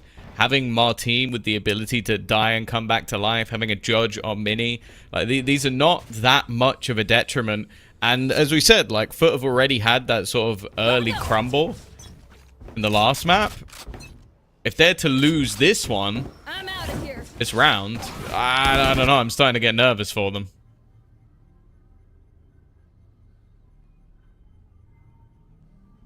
It will be a lot of control for FUT to start this out. It looks like a good sign, but mates send 4 players south side of B. Look to crunch that. With a lot of space given for free. First bits of utility fly out. Now the eyes drawn to that south side. Beepo's timing to walk through comes into play. Nice molly by Sociable. It's gotten him something, and they've dealt with Mini's dive up top. That's exactly what we needed to see from FUT. Stabilizing nicely, even under that pressure on the B side, and yet to even take a step in the wrong direction. The only real danger is Bebo is in a nice spot. And okay, there's the first already hook, line, and sinker. Anything more from here would be huge, and he gets 2. This is now turning into a doable round, but Beepo, he's got to be dead to rights. Enemy remaining. That's 1. Now Crystalli knows where 30 seconds Glyph left. is remaining. Gonna wait for teammates to arrive, but the second any plant goes through, they're immediately going to start their move. You can see the wraparound. But you do have to bear in mind, I think Sociable has been tagged for a very long time. A single bullet taken would remove him from the round. 7 bullets left. Too easy. But he only needs 1 for the first player. Bear in mind the remaining 2 are already tagged up. He might be able to eliminate Crystalli, but Crystalli, another high impact moment, another time where he's sort of saved them, because this should have been a really clean round from the side of FUT, and then they just lose sight of a couple of those players. Yeah, it goes from being that round that you look at and say, okay, we've done everything right. We've put the pieces together, and we're back on track, and now it's a little bit more doubtful. The fact that mates are still able to make this a tight round, is still able to challenge them and push them to the distance, and And hell, by the end of the round, it was losable. 2-1 for FUT. A round win, sure, but that was a narrow margin. And now full buy comes out on the other side. The favorites of the day are definitely in danger. Look at this. Bippo's in so much danger. 3 players have pushed up, and they know that he's here. You're hearing the cam go up. I mean, he placed it from somewhere. Maybe he went back across the rope. Maybe. And that seems to be the conclusion that they come to. Is the A site's under attack and the plant coming down. Bippo miles away, but he could have himself a sneaky play. If those players on site can contain long enough, if they can keep those players in dish, that backstab from Bippo could be huge. Right now, it does seem like they're doing just that. Crystalli's checking it. Fair play for looking, but unfortunately he's not managed to win the fight. Sop needs to now go back and clear Bippo, and well, alongside Zeus he's managed it, but that time being bought is already a problem. They know they now need to move more disjointed, more aggressive, but even still they've traded effectively. Martin once more causing them issues. Zeus ulting from within the smoke. It leaves him, well, seemingly dead to rights, but it doesn't matter anyway. That time had already gone. Mini has already cleaned up. And that lead is now extended by mates. It was just a single blip on the radar once again. Checking the situation. It also doesn't help that they had all the information. Like, Bippo playing that north side, not showing himself once in any fight. That meant that they thought, okay, I guess he's not in the smoke. I guess he's put his cam here early and then immediately rotated south side. They went 5-man A main. Fair enough. The fact that he's able to fly under the radar like that, it gave them all the info. He heard 3 players pushing dish. He saw them on the cam, and he heard players on B. They knew that they could accelerate and get the space as a result. And oh my goodness, Starzo's almost gotten one straight through the smoke. Wanted to try and deny the ultimate orb going into the hands of Sociable. It does mean that he'll have his ultimate for this round, but bear in mind how low he's already tagged. Oh, they've already managed to sort of pull a fairly hefty rotation. The problem is the defense can get very quickly between the 2 sites, but with the weaponry they have, it's definitely going to be more troublesome. Nice shot from Yedege, though. That's a great start, and he still has the cam, at least for the moment. Zeus here as well. Rifle retrieved. The trade's back good, but it comes all down to 1. It needs to be Sop, and unfortunately, he just didn't have the weaponry. An incredibly good round based on what they have, but it's Bippo again to save the day. Yeah, I mean, look, great work by Yedege, by Zeus. Those pistols did more than they should have. And it ends up being a tighter round than it should have. But again, 4-1. The way the last map went, the wind fully in the sails of Gentlemates. And that's not really enough. Normally this would be a great round, but it's not enough to make us inspired that they'll push forward. Because yes, the pistols did well, but he also committed an orbital strike to the round for no success. Something left on the table that you're not going to have in the future. 1:30 on the clock. And this round, you know, when you look at the... Okay. I didn't expect to see Cosmic Divide in already. It's going to be much more direct. It's going to be much quicker than expected. I was thinking this is where mates play it slow, maybe run some fakes. They've had a lot of control of the map. They've pulled FUT into the heavy stacks, but they at least seemed to be taking this as a straight up hit. And I don't know if this was the plan to slow it down, or it looks more like they're adapting. No, I think that if it's based off the previous round, think about where Yedege was playing. He was much more central in towards middle and then playing on the cross. So if they Cosmic Divide and run through, he has no impact. This round, he's on the site. So the second they go to run through all the smokes or the utility, he's just spamming. If they keep going, they are dead. So they've had to adapt. They've been shut down by a positional change. Now they're running in towards this A site, but they've not really got too much from it. Back to where they wanted to go originally. Back towards Yetege. Oh, it's looking a little bit more disjointed than usual. It's a good start, but you still have all that utility to deal with. Running straight into the trips. Oh dear. Still have that Cypher on the site. There's the next trip gone at last, but Yedege stands behind them, and he is tripping them up as they pick up the pace towards the site. There it is. A defensive round found, and I think this one looking a lot better.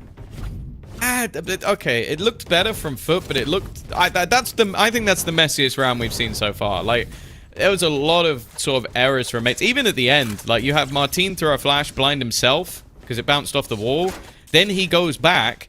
A player has just been revealed, and he doesn't check.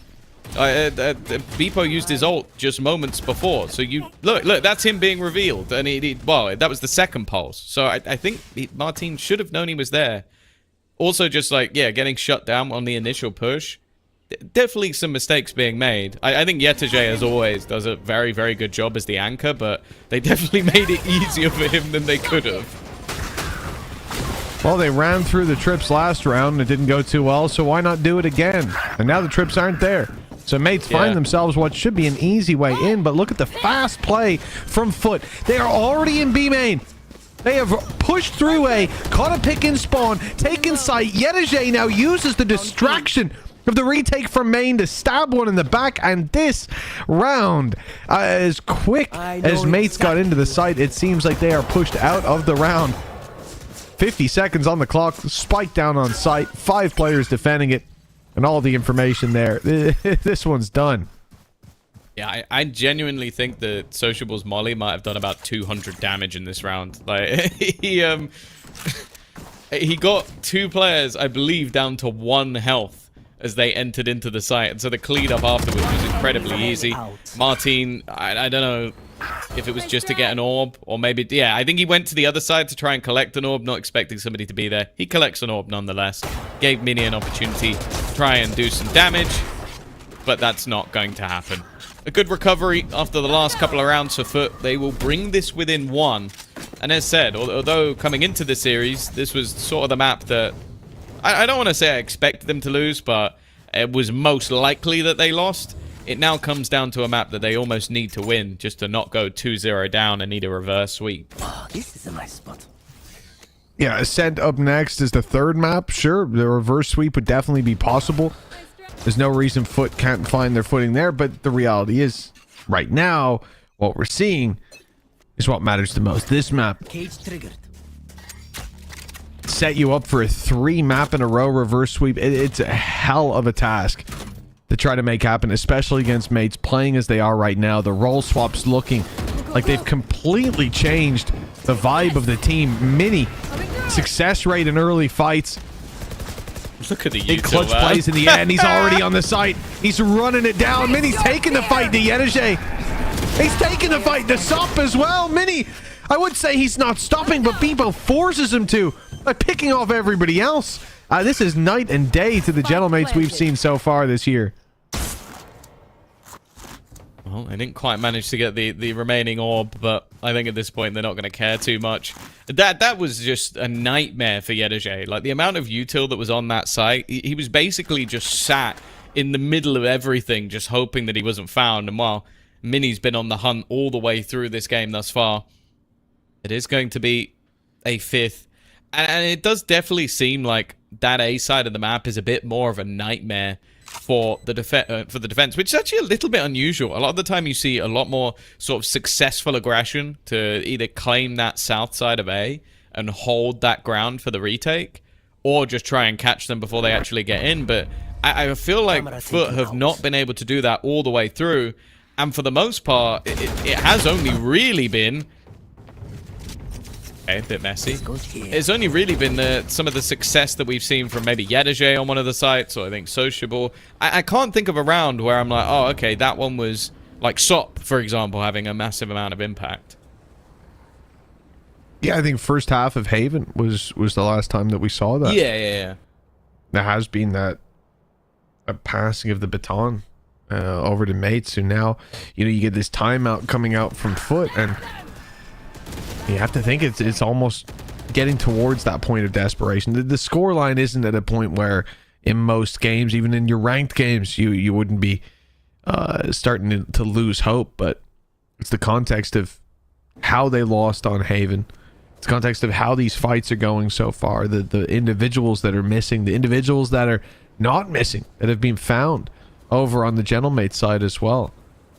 And I think Fracture of all maps, this is one of the ones that you can just lose your grip on completely. I mean, so many avenues of attack. You already saw how difficult it is to deal with those crunches from north and south side, and more importantly, how quickly mates have been making those decisions. It feels like the second they lose map control on one side, they're immediately calling for the push through, which worked well when they ran into Yedij's setup. That worked well for FUT, but this goes here. Failing that, it has been a difficulty to deal with. Yeah, for sure. I think as well, like, the Bepo's impact can't be denied. Like, he's done really well just sort of holding on and catching players with late flanks and making those retakes really awkward. Mini, though, he's been the tip of the spear. Will get shut down, but there's plenty more to it. And you're going to need something here from Zeus, and he gets nothing more. That 3-player stack up of A has already been dealt with in Starzo. So we thought about it being Bepo, that late stab in the back. This time they switched it up and threw Starzo in later. But you see Cypher with the pack, you think maybe they're not even flanking, but it's all a ruse. 4 players left to deal with. Ult online as well. Look, if this was an eco round, you'd feel great for FUT. They could find a little bit more damage, but it might not be worth throwing the rifles at. And even as Yedij goes down, now they might not have a choice. Immediately hunting that final player, sprinting to the other side of the map, and Glyph's ahead of him.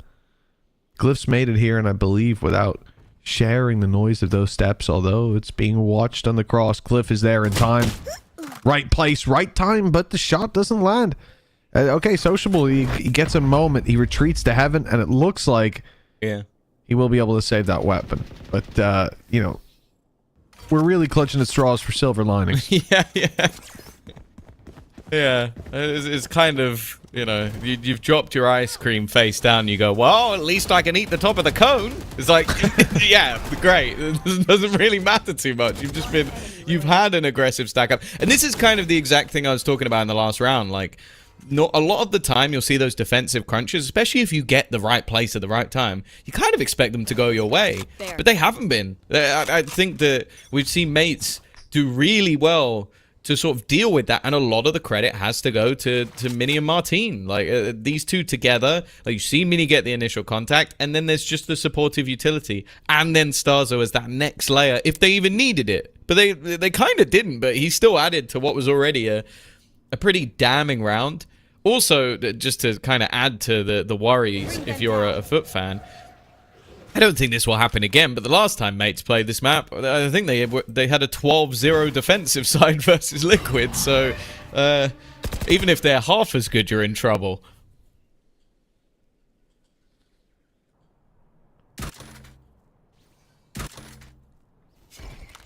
Right there. Well, this is a slow round if ever I've seen one. 50 seconds on the clock and barely anyone's moved. Martine's ult is sent through to B, almost as a fake, with players waiting on either side of the map, but he sees nothing. Genuinely nothing. No one, not a step, not a sound. This is going to be confusing. You have to go on that. You have to. Why would you go the other way? So now they'll step in, look for the plant, but still so many players close by. Crystalli's just being dropped in main, and the wall's going to get them to sight. That's the danger avoided almost completely. Well, Martine's still doing well. 2 back to having his ultimate online, one that he literally expended about 20 seconds ago. And a lot of the time on this B site, that retake from middle can be very dangerous. It's why a lot of the time teams opt to play the rotation, just look to try and get in. But with this sort of weaponry, there's just not really much hope. Okay, never mind. A few Sheriff picks back and forth, and it's left all on to Bepo, and he's not in the right position. He has to run. He has to go now. He has to pressure in to these players. Shorty will deny the defusal, and he gets back out. He's managed to escape. The problem, though, is can Yetije now just stick this? He knows it. The hops will get him back in. And Bippo's played this to perfection. I don't think there's anywhere near enough time. What a clutch from Bepo. Oh, man. I don't know if he's going to want a letter with tracked postage. I don't know how I'm going to be submitting my apology to Profec, but It's going to have to be something formal. You might want to explain that, because that sounds mental to people who don't know the context of why you need to apologize to Profek. I was going to explain. I'm just taking a breather first. I'm sort of really processing what's happened. Bepo's gone from the worst player in the league, statistically the worst duelist. I'll say that with absolute confidence. I can give you wiggle room, though. Profek said he was the best duelist. Profek, you're a liar. He did not say Sentinel, so there you go. Yeah, true. But he did say in his reasoning. So basically, Profek in the podcast said that Bepo's the best player in the league, and the idea that I remember him saying was like, in scrims he's really good, and he doesn't look good, and like, he looks awful in officials, like just utter trash. But in scrims he's very good, and so it's like, again, that was something we heard from Starzo, but then it's easy to put that down to just an IGL, defending his teammates. But seeing him actually play now, seeing the stats from the other day, seeing him deliver against FUT here, Tom, I'm starting to believe, man. Like, Bepo may be the player who was used in the worst way for himself. But he looks very good individually. This is a nasty place for Sociable to be sitting. He's got 3 out of there. I'm thinking even the double would be nuts, but a third before going down, that's a round. Surely. 30 seconds left. And it feels like it has to be. Already Zeus will pick up another, and unless Starzo's got some more magic, which they've got to be careful, especially with pushing it, but that flash leaves him so devastatingly blind. A recovery of sorts for FUT. They're going to get themselves back to 4, and honestly a 5th round, it's not a death sentence. I think them going into the attack side, we're always going to talk about this team and their attack sides. Allows them to set the pace, especially on this map, like having multiple avenues of attack. I feel like that's where they should be stronger. It's just the manner in which they've lost some of these rounds. Like the utmost disrespect that has been shown to them at times. This aggressive double duelist. And sort of as I've been speaking about, like if we can still see this on the defense, which on this map you definitely can do, I am nervous for FUT now.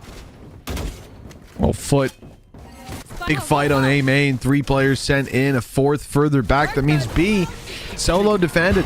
And we said, mates, they've been very quick. Whenever they see contact on one side, they push through on the other. The setup is there, but the Cosmic Divide blocks it out completely. Now, Mini invades and keeps on going. The finger gun's in full effect. And a double kill found as Bepo's flank finally comes through. And now the B push becomes an A plant. Nasty. No. Oh, my God, Starzo. Of course, a flawless to end it. Again, I love the mid-rounding. This is what they wanted to do before, by the way, with the Cosmic Divide. Yeah. Something that I think was like sort of so impressive from them was like, okay, they didn't shy away from doing it once more, where they can put that down and then just go running into the site. So fair play to them. But yeah, the knife and the wraparound to the other side of the map, I wasn't really expecting that so much.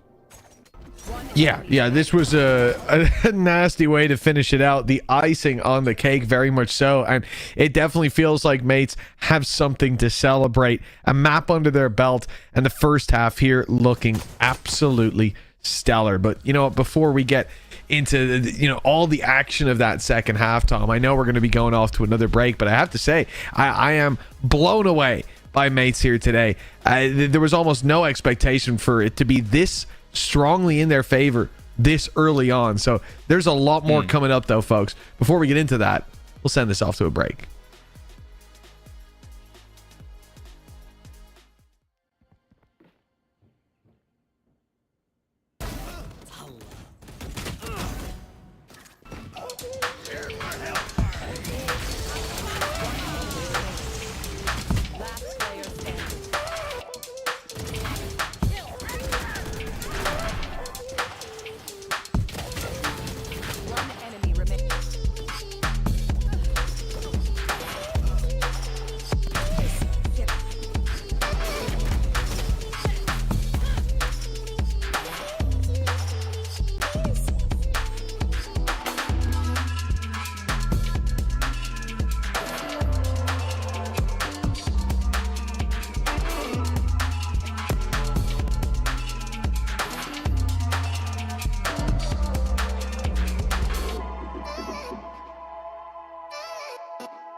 Oh, welcome back, folks. It's time to dive on into the pistol round here in half number 2, map number 2. FUT on the attack, Gentlemates on the defense, and that means Beepo's the one being surrounded on this B site all alone with a shorty in hand and a chance to take down 2, but only 1 found. It's good enough. It's a start as the plant comes through. A retake now needed for mates. Yeah, very quickly in on the action. Give them an opportunity on the timing. Starzo's done well. Mini firing warning shots, and well, it's going to be Starzo once again, but the trade's back thick and fast, keeping it even, at least for now. Yeah, the shade is immediate impact as Glyph is gone.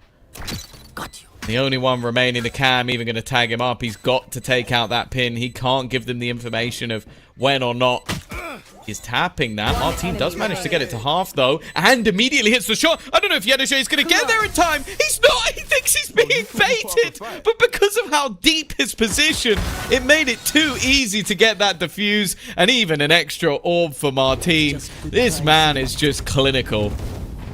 I mean, that is stylish to end it out there as well. A pistol win. Everything feels like it's stacking up against FUT right now. Not just the fact that they lose this round, but where they're at, the map down, the strong lead for their opponents already. But then to lose like that as well. For Martin to take those fights, not even try on the last one, diffuse it under your nose and still kill you. It's got to feel like a pretty strong blow dealt. Now, Starzo's got a freebie if he wraps that corner, but he chooses the exact wrong time. He killed Zeus somehow and got away with another on the SOP. Now, Cristalli, he shouldn't have much of a chance here, Tom, but it is a 1v2. As much as we start out... Okay. They found him. They have found him. Yeah, he might have been able to slip back to main if not for that Prowler. And now... he should be dead. 60 HP. 4 bullets. Okay. Very risky from Starzo there. I'll say a right click could have ruined his day, but they'll get double digits in the end. This is Starzo when he's just feeling confident, though. This is what he does. Like, it's like, even though that round in isolation's not particularly good, I know for a fact that he is riling up the team. He is shouting, screaming as he's running at them and almost just disrespecting them. And that's the problem when you are on that FUT side of things, is when this team is confident, they're one of the best in the region. But if somebody starts doing this, someone starts shutting you down and outplaying you in a lot of those mid rounds, they start to look very, very mortal.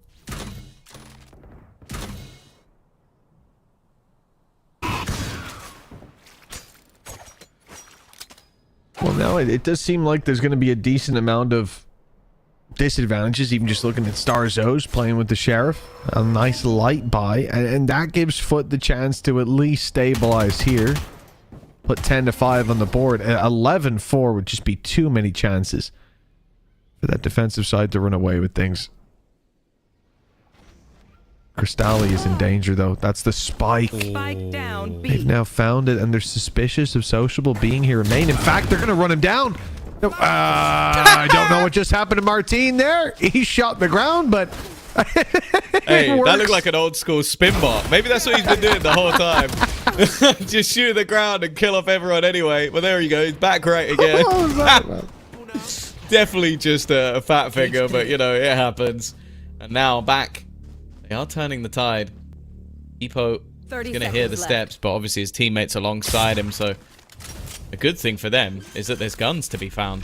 Even though they're having to give the game away, they're able to come in from behind. They'll have guns to play with. And if this round doesn't go the way of FUT, I'll be honest with you, this map is over. it's already more contentious than it should have been. And Mate's given too much of an opportunity, but it could go from bad to worse. There's the information. Both players spotted as the utility goes through. Big swing. Zeus does well for the first, but again, dealing the final blow. And it may well prove to be that. That could be the killing strike. 11-4. FUT trailing massively, and even the rounds that they not even should win, they must win, they still falter. Yeah, I don't know if this was a player choice, a Kundi choice, or something that they were almost just testing for EWC. A vision from the gods, perhaps. Yeah. Whoever decided to swap these two roles, it's been so impressive. Like, Beepo is having some of the best games we've ever seen from him. Mini is performing to an incredibly high standard. And, yeah, they're making FUT look like, well, the team that we saw back at the beginning of the year. Because, by the looks of it, they're going to be 2-0 down. They're going to have to win all 3 of the next maps to stop themselves falling into that lower bracket. And I'll be honest with you, of all the teams remaining, like, this is the easy one. You win one of these best of 5s today or tomorrow, you're in the tournament, you can forget about everything else. You lose, you fall into a lower bracket where you have to win 2 more games, and only 1 team is coming out of that alive. That's exactly it. Like, that lower bracket, even the fact that you go from being within reaching distance to being so far away, that's the real problem. Like, 1 extra series, 1 extra BO3, another BO5 needed. It's a much longer road than maybe it even seems like. And for FUT coming in as the favorites here today, starting out Haven the way that they did, this is why at 5-3, you know, we're like, oh, this could be a downward spiral here. You'll rarely hear that in a game. At least you shouldn't hear that most of the time. But again, the context of how we got here, the maps that they are. SOP. This could be it. I see him with a judge on the neon. This is the old meta, remember. It's still as strong as ever, and he's showing exactly why it's to be feared. But even then, that kill only gets them 1. They're running through their own Phoenix Molly. It was a nice play by Glyph, an attempt to catch them off guard, and he did catch them off guard, but the kills go back in FUT's favor, and now a 4v2, what should be post-plant. The only issue they have is that there's 2 players currently trapped in the corner of the B site. Other than that, it's all working out for them. Stars are the last man standing, and it's still an aggressive post, but it's one that works out. A much needed round for the side of FUT. The pause clearly worthwhile, but can they now turn this into a streak? And a streak of quite a few rounds if they're going to be taking this one in regulation, or maybe slightly less if they're going to do it in OT. Well, I think they're the ones to prove to that have to prove to us that it's not a flash in the pan at this point. Yeah, I'm not holding my breath, that's for sure. And the reality is, for this squad of FUT, momentum-based team as they are, a couple rounds is all they need to really get themselves back into this game. It is true. We know it to be the case, but mates have looked too consistent, too reliable. I'd say I'm probably one of the more critical people when teams start to play well. You know, I always expect them to fall back to their old patterns.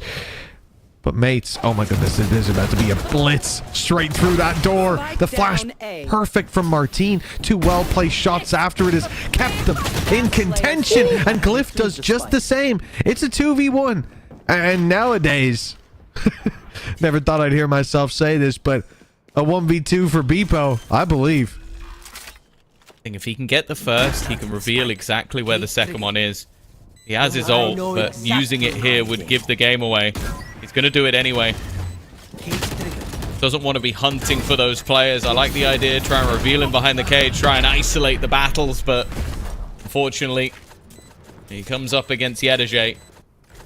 That will be a second in a row. And I have to say, like, thinking back to the last map, it was only individual rounds that came up for FUT. This is going to be the first time in a while that they've won 2 rounds in a row. But also, if they win 3 rounds in a row, I think it's the first time since the first half of Haven. Spike down A. Wow, yeah, you actually might be right there. What a weird sort of series we're getting. I think a matchup in general that I I think of any stage during VCT EMEA, during stage 1, there is no point, no week that I go into and go, oh, mates have a good chance here up against FUT. It's just not possible. Maybe kickoff. yeah. But yeah, I said stage 1. Stage 1, I don't think it existed. Kickoff, maybe. But this doesn't look like it. It looks like they're playing like their favorites, mates. The executes, these little count to 3 and we go. It looks so good every time from them, even in the pistols in the last. Yeah, for sure. I think this is looking like a completely different team. And as said, like from yesterday's game, we had to put the caveat on. It's a team without their best player in IGL, who happened to be the same person in the form of Nats. But these little setups that they've had, like these aggressive swings together, like this is looking like a team that's got their confidence back after a pretty big dip in the group stages. Either way, 6 rounds in a row now needed for FUT, otherwise they are going to be 2-0 down. That's a nice start though. Sop, he is still there, he is still swinging, but you got to be careful of Martin. That's a lesson you'll be taught once. You won't need to be reminded of all that often. Flash going to go through. Beautiful, but Yedajay dodges it. Still got vision in that corner, yet Martin's taken down Zeus. It's the ult dealt with. No second lease of life for that man, but pending no quick picks for Gentlemates, they may be forced into a save at this stage. Yeah. And Nightfall buying even more time, and yeah, they're out. Seemed like that was the plan from FUT. Okay, we need a round desperately. We need to start a streak. Let's just use a couple of ultimates. They're using the run it back after they get in. Use that Nightfall to make sure there's no route back into the site, especially once they now know that all 3 players are in towards that spawn area. It's a better round, but it still just comes off some brilliance. It comes off Sop basically running it down and finding openers. Normally we'd say that is something he can consistently do, but in this match so far it hasn't been the case. It was more so this map on the attack side. Last map he genuinely probably did do it almost every single round, but in this map they've been able to deal with him a lot easier, it seems.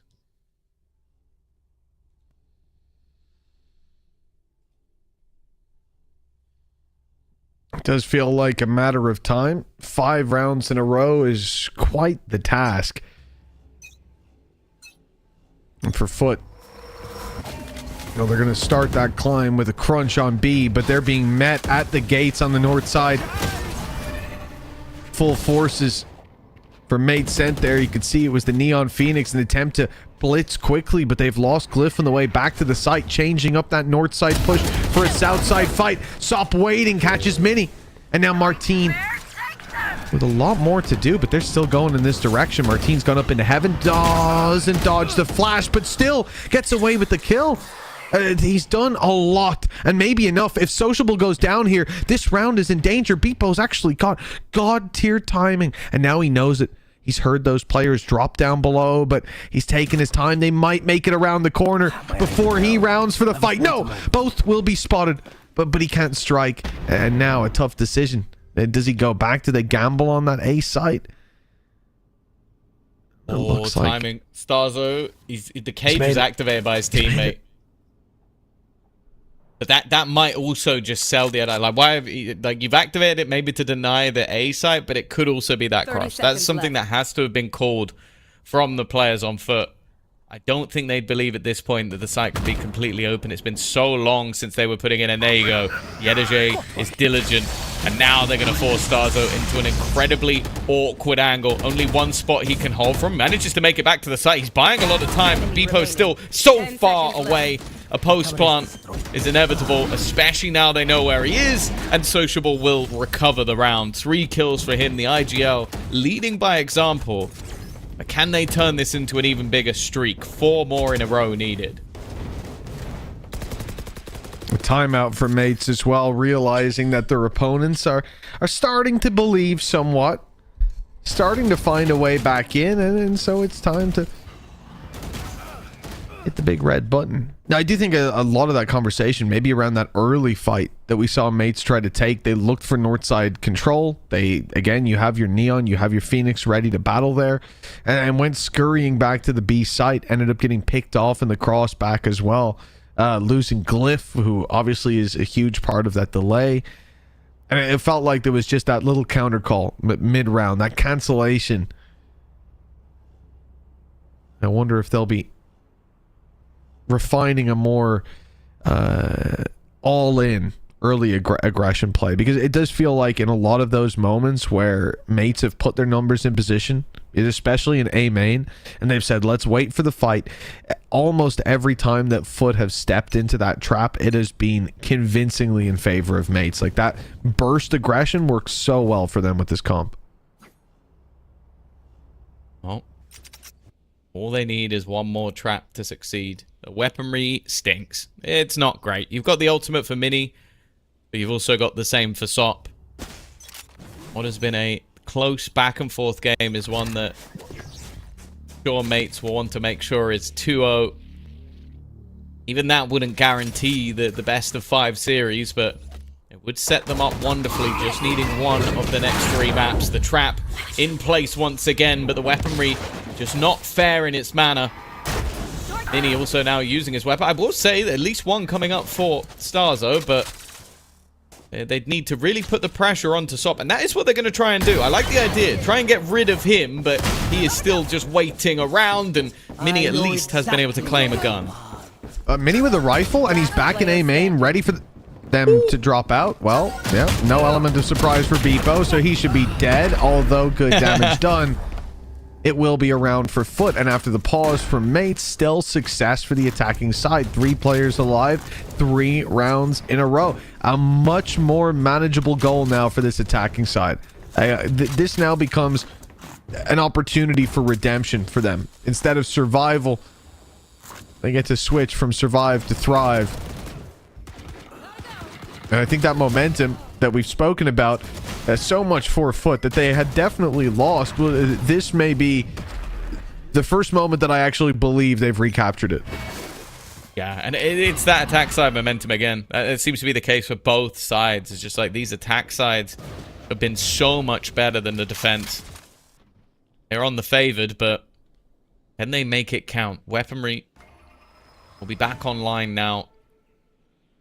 They're just playing this contact. The second the camera spots a player, the flash goes around the corner and it gives an opportunity for that fight. This is the moment. The second Zeus heads around, they'll be setting up that stack up of players. An option to fight, and there we go. It's perfect once again, and it's Bippo and Mini. They planned this from the get-go, and now the spike on the deck. 2 players to try and clutch versus 5. It's another round from Beepo. The man who was missing through stage 1 and has now found his form. It's been so much fun to watch him play. And we might not get to see too much more. This is mates with a chance to go 2-0 in this best of 5. Striving for a spot in Paris. And well, okay, this is a little dangerous. The sociable's dealt with, and now all alone is Yedege. Beepo fittingly the man to strike the final blow. And now one map out of 3 to lock mates in to EWC, to send the French organization to Paris. Honestly, there couldn't be a better outcome. As someone who's a huge fan of FUT throughout the regular season, I want to see mates in Paris more than anything. And now it seems likely. And I gotta say, I've never been more, genuinely, I'm trying to rack my brain for a time I've been more surprised in terms of a turnaround for a team or an individual player. And this has got to be, it's up there with some of the greatest. Beepo has astounded me today. Oh, no, for sure. It seems like, again, Kundi at the helm is swapping up the roles, putting Mini on. I genuinely do wonder if it was something that they prepared for this while that Neon was there. I don't know, but whatever it was, it seemed like it is working. And if they can continue this up throughout the series, as you said, just one more map of the next 3, and they're on their way to Paris. Yeah, it has been an astounding day for Gentlemates. Evidently, the road to Paris, the road to EWC is calling to them, and they are almost at their final checkpoint. Ascent could be where it all ends, but before we find out the ending of this story, it's time to go to a break.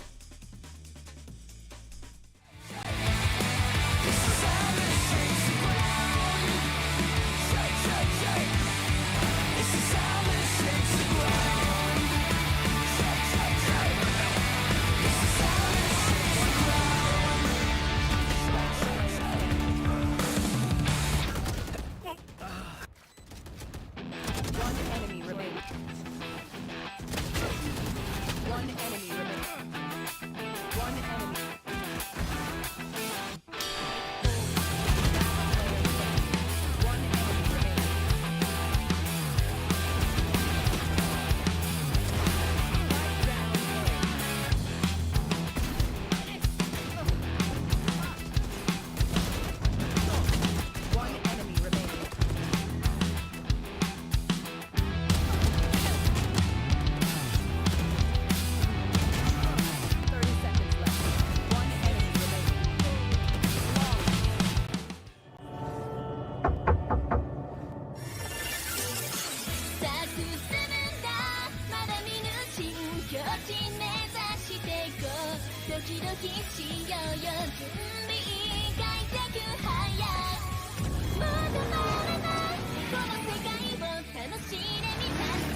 Welcome back, folks. 2-0 is where we're at in this BO5, and it is Gentlemates who are leading it. Tom, coming into today, I gotta say, this was not on my bingo card. I didn't expect this to be the way that things went, but now, I suppose, with thinking about how these first two maps went, Tom, does it change your mind about Ascent? Is this still FUT's map? Is it still Turkey's 82nd province? It shouldn't change how I think, but I am then thinking back to the series versus Mates, where they play that first map. Oh, sorry, versus Heretics, where they play that first map, they win, they lose to them in dominant fashion on Lotus, they go into Ascent, they get banged. Like, it's a map that I would still expect them to be very good on, but it seems like this series is progressively getting worse for them, and I don't know. This is where you'd normally say, like, okay, they put their third map in the right place. Like, this is one where Turkish teams have always been phenomenal. Sure, you had a defeat to Heretics, but you could talk about exhaustion and everything that was going on in that period. It's not really the case right now. So I still have high hopes. At the same time, I'm not looking at like Mates as like a terrible team on this map. Like, they came in, played versus Liquid, and looked very good, especially with, again, those swap-ups that we've seen throughout these series so far. And if they can keep up how they've been playing, well, it would be stupid at this point to say they can't win this map. I'd still slightly favor FUT, but what started off as like, okay, I would say like 75% sure they'll win it, I think now is at like 51. Yeah, I think this is exactly it, Tom. Like, for me, these maps as independent events, yeah, sure, FUT come in as favorites, but considering that we should have, not even should have, we did see FUT dominate starting out Haven. Half one was clearly, they were clearly the better team. And since then, they've tapered off. A team that we know that functions off of momentum seems to have none. They've lost the last two. And the last time I remember them in a BO5, as you said, against Heretics, it was a good start and then a procedurally worse and worse and worse ending. It does feel like FUT are a team that can, you know, I think the easiest way to put it is that they're a team that can hit their stride. When they're at full pace, the sprint is impressive, it's fast, and it looks untouchable. But the second they slow down, they start tripping. And once they trip, they hit the ground hard. And I'm afraid that we started to see them in freefall.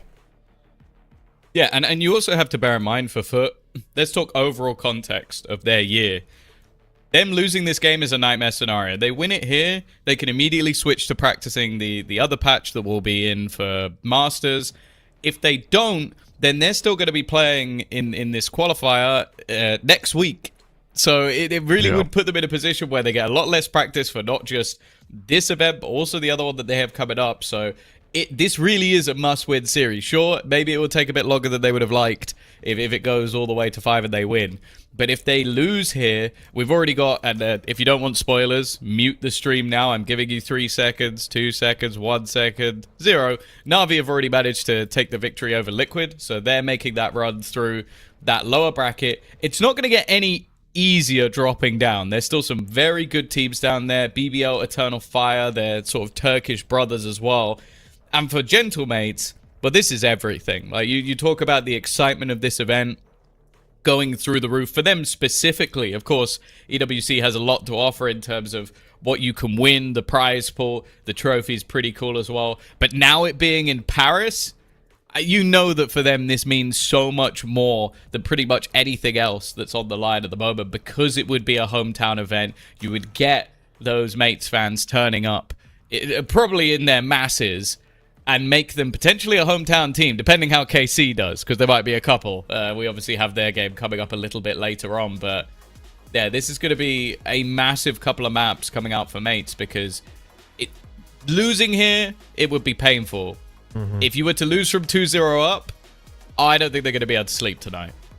Especially considering, as you said, you know, this event that they're trying to qualify for, that they're now 1 out of 3 maps away from, is in Paris. And having, I was going to say, you know, a second shot of making it to Paris after last year, but I realized that at no point during last year did anybody think that they were in with a shot of making Paris. So this is kind of the first shot, and now they actually look like a good team. So that's cool.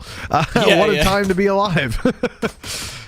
For sure. They'll probably be gutted that they didn't make Masters London for sure, but I'm sure making it to Paris, especially for the organization, would be huge. We'll see. Silly, it'd be foolish to count out FUT, especially going into Ascent, a map that has always been good for the Turkish side. I'm liking the setup, though. A mid-trap put into play after not really finding anything initially. A complete rotation. 4 players now on that A side of the map. Make that a 5th. This is a full stack. Oh, spams through from Stopper. Good. He gets himself a double. And they'll move to the A site now. Uncontested. Cristalli somehow got himself some. He doubled up on his own on short. I almost want to see that one. I feel like Cristalli, you know, for this roster, he had big moments, as we said. I feel like, you know, there's a couple of rounds definitely earmarked that he had his impact in. And hopefully we get to see that side of him on Ascent. It's the pistol round that they very much needed. Of course, the stop show on the attack side hasn't really gone anywhere, and I think that is the good side of things for FUT. It's like, obviously the favored side of the map for most teams is going to be the defense, but they've always loved this attack. Even still, though, the read's not bad. That Marshall has been retrieved from Mini, but yeah, it's no surprise it doesn't last particularly long. And actually, the paranoia, I'm not sure how that didn't catch. It looked like it was almost dead on Sociable's position. He must have been just over it. His feet were definitely blind. Scanning ahead. Yeah, I'm not sure how much that helped, but it's the thought that counts, I suppose. But, you know, when they say FUT couldn't see, that's not what he was hoping for. Yeah, that could be looked at as a miscomm, but no, it was dead right this time. And the plant found, no surprise, it goes to Zeus. One away from the orb, and they've heard him, but they're sending Zeus to take him out. Well, that is a very successful farm towards the end from FUT. They end up going into round 3, having a Phoenix ult, having 2 of a player. It's just not a bad thing for your opponent's first full buy. Oh no, that's about as well as that could have gone. Especially considering they lost one almost immediately. But yeah, getting those orbs into play. I still think that Zeus has been probably the most hit and miss player we've had on this roster so far. He has his moments of just sheer brilliance, but then seems to go quiet. And especially when you have SOP, like, there's no question who is making the space. There's no argument at all. We know that it's SOP. And so if you're the second guy, that should make your life easier. In fact, we've been witnessing it with how well Mini's been playing and how easy the game has looked at times for Martine. I want to see more from him, because I know I'm getting from SOP, I know I'm getting from Yetajay. Then the other two will pull out moments, but it's Zeus. Take the space here. Well, he is going to go down, but that's the whole point. The ult clears the way so that the rest can fill in the space, but filling in the graves as Starzo sends nothing but bodies to the floor. A spam that Cristalli somehow ends up winning has given them a chance, a lifeline, but one that Cristalli himself will have to cash in. Glyph is waiting for him, and the shot lands for Cristalli. Shock dart fired, and it's a little ambitious. A nice try. You can see the idea, but 2-1, it will be mate's round. Yeah, I think he thought that the second player would be coming around the corner any second, and not the first one who was low. They do well to group up. Starzo again, another wonderful round out from him. It looked like they were under serious pressure. The run it back, the reveal, like, they had all the information on the side of FUT, but not quite able to capitalize, not quite able to keep that momentum rolling. Even still, though, it was quite costly. And now they're going to come up with another buy of their own. By the looks of it, very fast take towards B.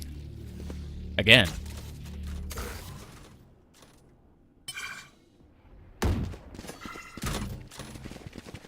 Fast, you say, but I mean, they're quick to take B main. That's for sure. I guess it was just some noise made, the orb taken, the cam popped up and broken now, but yeah. The orb fight was all they were looking for. FUT now refocus. And it will be short by the looks of things. It will bring the challenge towards Glyph, who's holding by, but I think holding with a paranoia in his hand. There is nobody to follow up on it. This is just to delay, and as the drone goes through, that should be paranoia fired. No, in fact, the smoke to slow them in main. And instead, it was Martin sent to try to take that fight, but he's dealt with immediately. And now the site take is underway. With that said, that flash is going inside the smoke. Glyph is able to stand up top unblinded, unbothered, and take 3 before falling. And with that, the advantage sits firmly with mates. A player down below, down underneath the radar. But Mini was spotted and dealt with. Luckily, they've brought it down to just Yedajay. Clutch Meister that he is. The spike in the open, 20 seconds, and they're double wrapping. It looks like mates are playing this to perfection if the door wasn't closed. Waiting for the tap. In case he had gone walkabouts now, they can try and jump in on him. But it's come down to the 1 versus 1. Yedajay baiting his opponent. And this is why it is never just Yedajay. Well, that was kind of ridiculous. And I do think that, you know, when they wrap around to the door, it feels like maybe they didn't realize, maybe they thought it was broken. I'm not sure, but breaking it like that, Beepo standing in the middle of the open, it is a I don't know why he's not play. further back. Yeah, it's untradeable from that position. I'm not sure about that one, Chief. This is silly, yeah. It feels like that maybe Starzo didn't expect him to go immediately. And the second you give him those 2 1v1s, like, it's over. Like, that's just Yedajay. And while, speaking of a round that's over, this one's looking pretty over. Swap has already managed to find 2 opening picks down middle.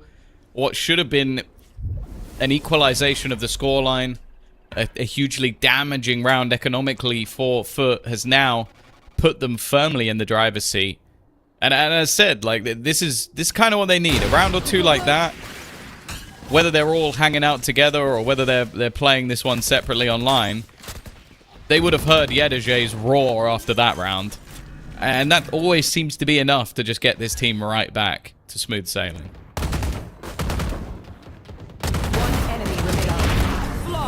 Oh, man, there he is again with a chance to build up that momentum more so than the ult orbs. A 4-1 scoreline now for FUT, a team that hasn't looked involved since the first half of Haven. They've had their moments, a spark, a bit of a comeback on Fracture, but not enough to inspire faith. It feels like finally that baton is passed on to them, and just as it does, and just as they pick up some pace, put some distance between themselves and Gentlemates, Kundi calls for the pause. Yeah, it's kind of understandable. You're going into a bye round. You've just been absolutely slaughtered by SOP just running around the map. This is something that many teams have had to deal with. But you're also starting to get a little bit worried about that last round. Like, it was just like the one thing that we've given massive credit all the way through this is that even with the role swaps, even with all the changes that are going around at mates, like with their coach going and their assistant taking over, they've looked on the same page. The synergy has definitely been there. I would say that's one of the few rounds that they've had where they weren't. This goes here. It definitely, you have to give them a lot of credit to whatever system they have been building behind the scenes for that to be the case, right? Like, those sort of changes should very much rock your world top down. And they haven't so far.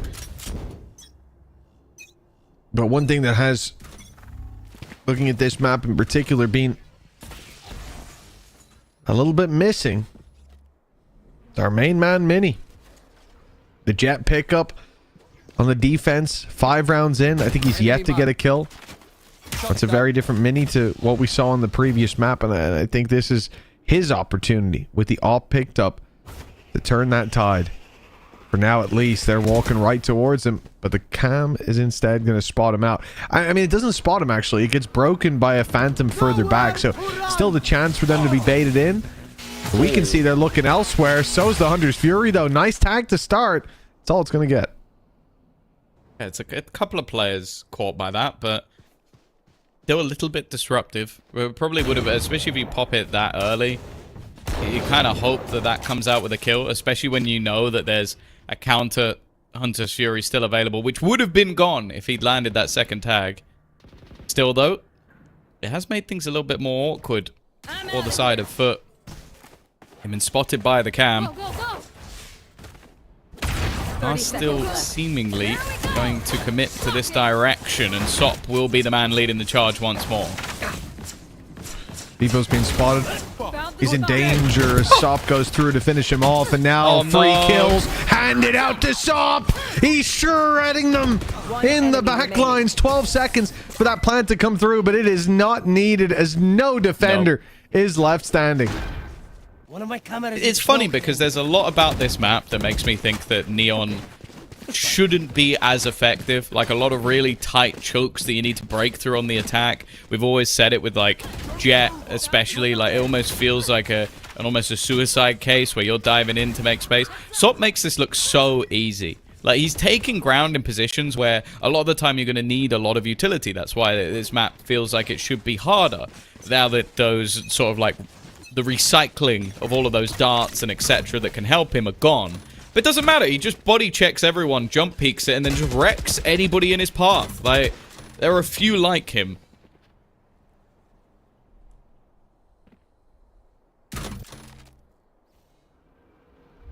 That much is for certain. Few, if any, like Sop out there. You're going to have aggression to the B site, split in through mid, all that space taken, but look at the defense.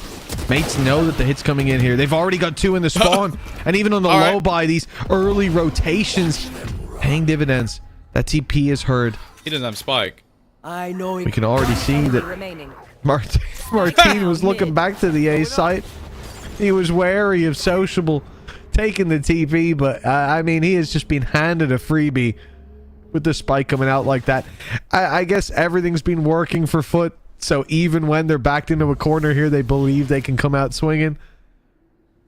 But, well, I would be very surprised if Sociable can even retrieve that spike, let alone get it planted, and now he's completely surrounded towards this A site, albeit a chance for a few 1v1s.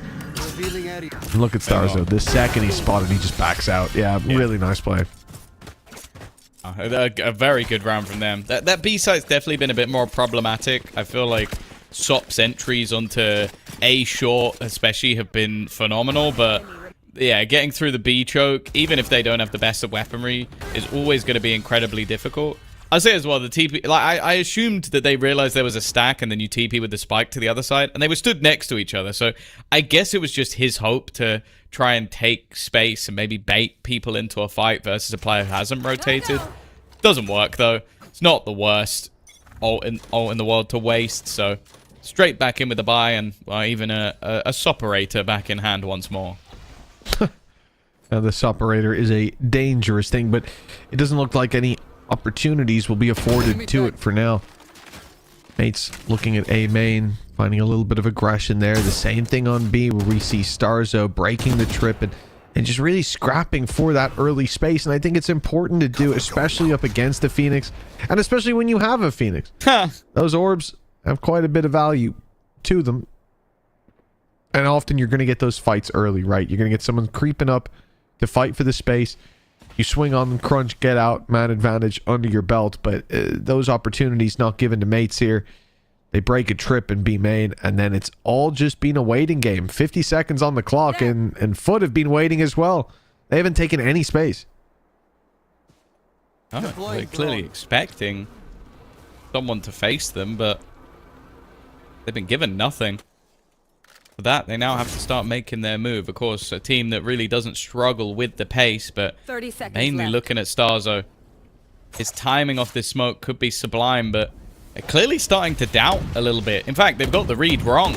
It took so long for FUT to get going. A team that is known for their pace, taking their time. But with 15 seconds left, they're walking into that Cypher setup. They're walking into the paranoia as well, which is going to buy so much time. They have to go even while blinded. The flash is superb, but Beepo's still here. If he can kill the man planting, it's over, and well, it may not matter. They've killed almost everybody else, leaving just one remaining, and it's Martin again. 3 kills, nothing given over...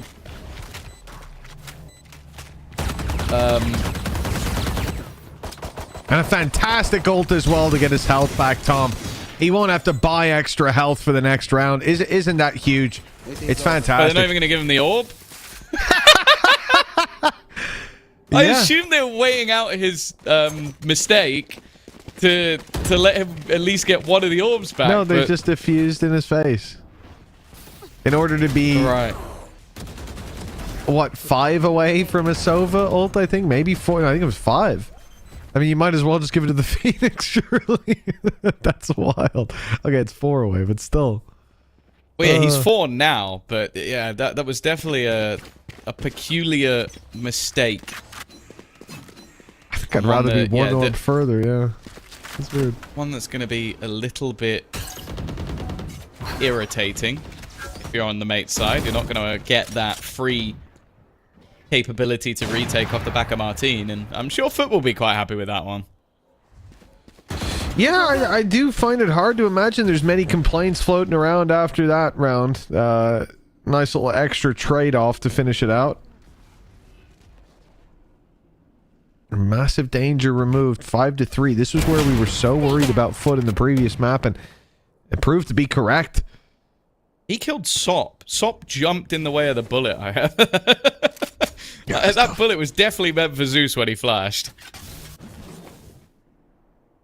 It's now 50 seconds on the clock in a 3v5 thanks to that failed cross into the market. Instead, they'll cross on mid now, but that's bringing them straight across the operator of Mini. A series of individual picks and a game that FUT looked to be in complete control of.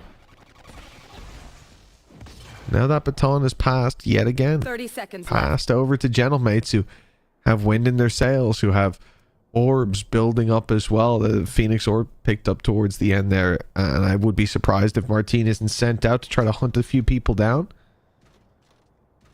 Or Starzo, you know, he's the one that needs the orbs more. yeah, sorry, that's my bad. 30 seconds left. My priorities are all over the place here. Yeah, you know. Don't understand how sober works. Yeah, I gotta read up. On that one. Got some studying to do. He's actually down to just 4 orbs. We just didn't know. Either way, Cristalli and the Energy will be able to hold onto the guns, give them a better chance. And again, it's going to have to be another pause from Vlad. The problem, though, is it feels like it's been the same in pretty much every map that we've seen so far. That it's just like they start getting momentum. Yeah, how does Zeus not die there? Like, it's genuinely like he just dived in front of the bullet and then Zeus got killed anyway. But yeah, it's like we felt like they're running away with it, especially in the first map. And then it just starts to come undone, like unable to really capitalize. I'll honestly say that I'd rather just see them go back towards A. Like, I know it sounds incredibly basic, and I'm sure there's plenty that they need to make sure they're playing on. But like, even when they've walked into a relatively stacked up A site, they've dealt with it with ease. Even when they've had challenges over to short A, they've dealt with it with no trouble. Whereas going into B, which they've tried the last couple of rounds, or mid in B, they've walked into either mini or they walked into the site too late and they got slaughtered. So if something is working, I feel like just, especially if you're FUT and you're this team that has insane aimers and momentum behind you, just keep doing it. Well, maybe we'll see them listen to you. We can see FUT now all grouped They're up all outside B. Yeah, every single one of them. It appears they don't share your thought. That's fair enough. That's fine. You know, but mates clearly thought like I did because they immediately stacked A at the beginning of the round. So me and Kundi might be on the same page, but yeah, FUT are not. Not on the same page as us. Yeah, you have to hope they're on the same page as each other. A lot to work with here. Sova and Phoenix ultis, 5-man grouped up inside B. They've got everything to throw at this wall, and Mini somehow takes down Sociable, but the trade is quick and clean for Zeus.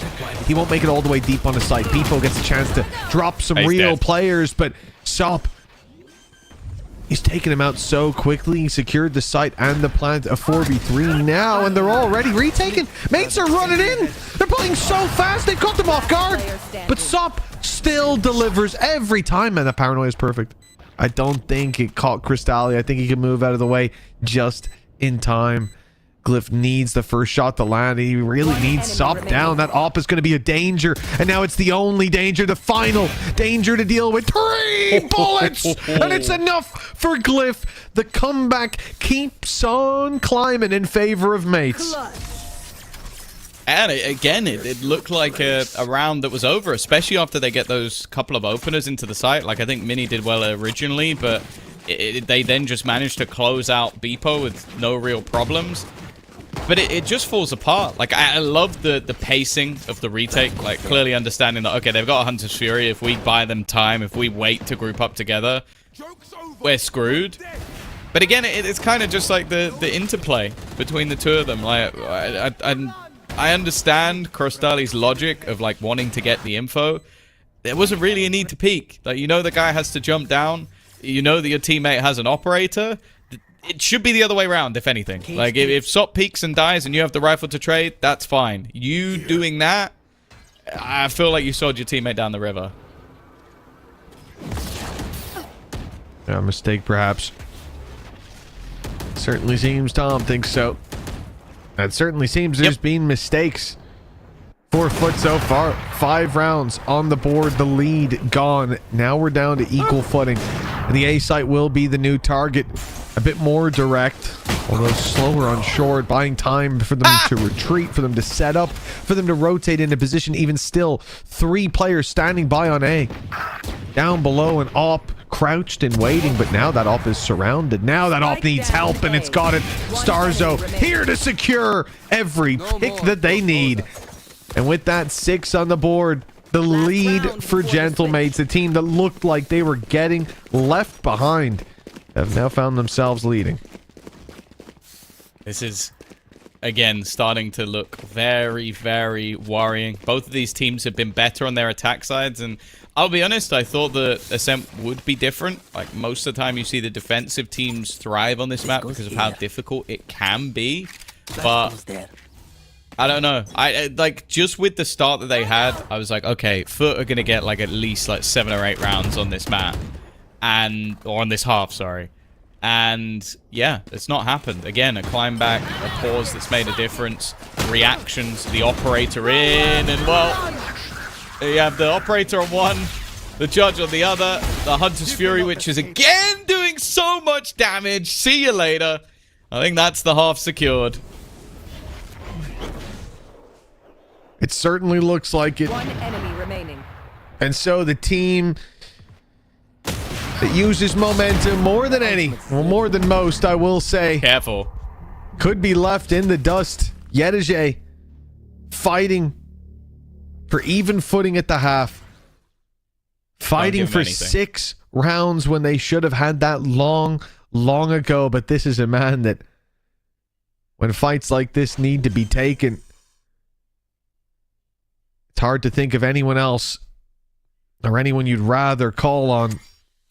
But now they know where he is. The tap on the spike has given him away. The cam has been destroyed. No opportunities for picks being given either.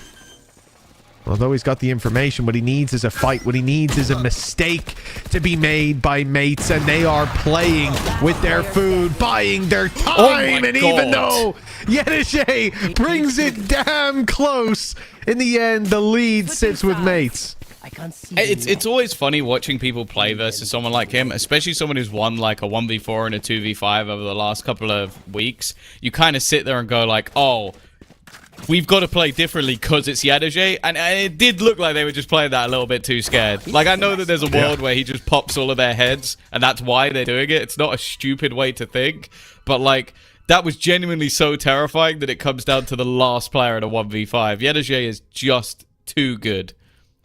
I would say genuinely it was a good thing they did play scared, because all three of them dropped on him at once and he still got two of them. Like, what is this guy made of? He's nuts. But not good enough, evidently. FUT now trailing again at the half. 2 maps down. This is a spooky time to be a FUT fan. And then the story not done yet, but it is nearing its conclusion. We'll find out if we're going to a map 4 or if it is a 3-0 qualification for Gentlemates after the break.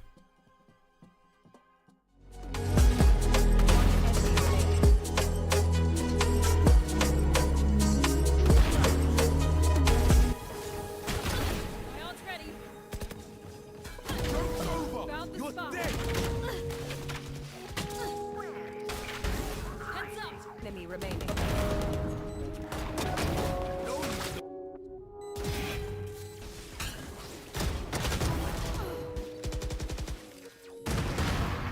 One enemy remaining.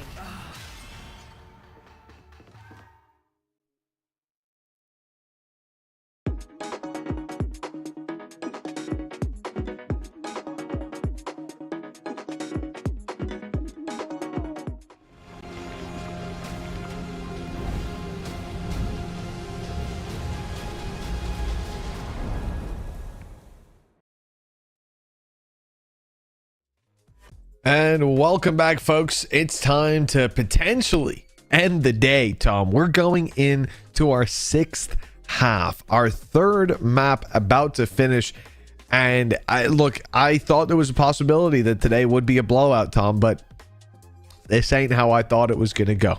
It's just quite the surprise. No, I think especially with some of the starts we've seen from FUT, I thought that Haven after the 9-3 I thought was theirs. The way they started out this map as well, I was like, okay, they're back. We're going to at least see a victory in the half.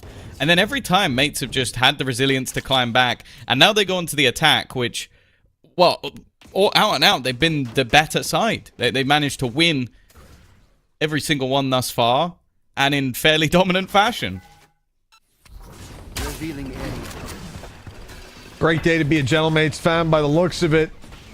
1 map away, 1 half away from locking in Paris in person with the French fans. What a treat it would be. A 3v3 now, as the defensive side of FUT tries to claw their way back. They will drop the spike. Okay, it's a decent start. Recovered. Well, some movement towards the site where Yedige is waiting, and oh my goodness, he's giving no quarter.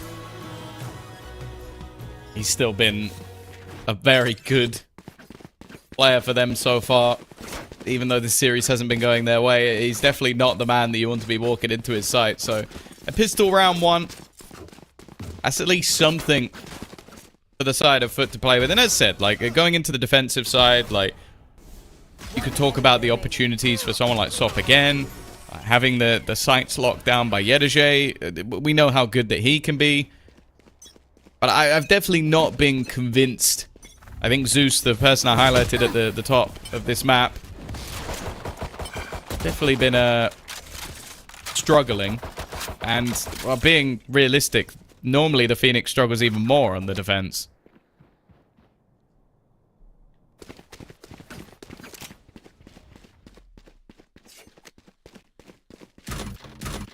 That's unfortunate timing. Yeah. Oh, Sociable's just about gotten there in time to catch Beepo.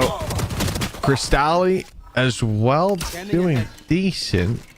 One enemy remaining. They do know about the flank, right? Yeah, did they forget that Sociable was there? They got to worry about just about everything, I suppose. So no time to look at Sociable. Oh, scoreline equalized. That is now both pistols and both follow-ups taken by FUT, but that wasn't enough for them to win the previous half, so for their sake, you have to hope this is the start of something, because, yeah, like, Haven was definitely a map that they let slip, and we've already seen the momentum that can be built up. Again, I want to give credit over to Starzo. I think his attack side calling has been great, but, well, speaking of attacks, that is a hyper-aggressive defensive move. Already pushing all the way almost towards their spawn. And while it's a blink and you miss it sort of round, Mitch, but there's only one man left. Yeah, but here's the man you'd want. Exactly. It is the big clutch player. The playmaker, Beepo. The sarcasm would have been tangible previous weeks, but now they know where he is. Oh, that's pretty tough. And Mini's even snuck into that tight left corner. It's over and done with for good old Yedajay. And the round will land in favor of Gentlemates. And at this point, 8-7. It's not too late for FUT. We know that for certain. We can see them bounce back. We can see them look good. But Tom, I suppose the start of this map, I was a little worried. It felt like Mini was struggling. You know, I think we went like 5 or 6 rounds without him doing anything on the defensive side, like as in 0 and 5, 0 and 6.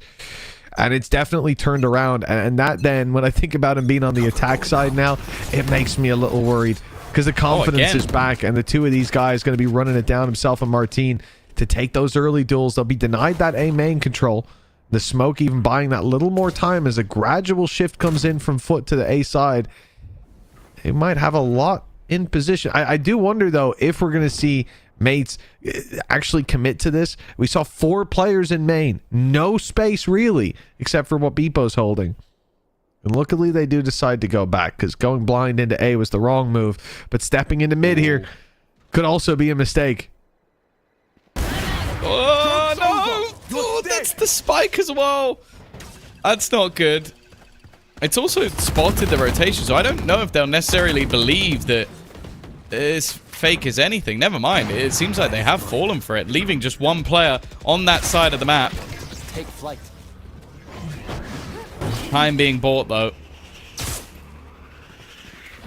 Stally under pressure. Spike only just making it to this side of the map, and they need to clear him. If they can clear him clean, it's a great position to be in, but that has been easier said than done. And no reveal to work with. I think Shock sent through, but Cristalli still unspotted now. He's been seen taken down through the wall to 33. And a finisher from Mini! It's Beepo! Again! Sure, he'll fall, but they still have the advantage by a narrow margin. Yedajay almost pulling FUT back into the round, but they need to do much more for that to happen. This time he's got a friend. Might make things a little bit easier. The spam's attempted, but not quite landing. Mini still enemy remaining. An elevated angle. And even if they get past him, it's not going to be easy. It's only going to be the one coming through for Yedajay.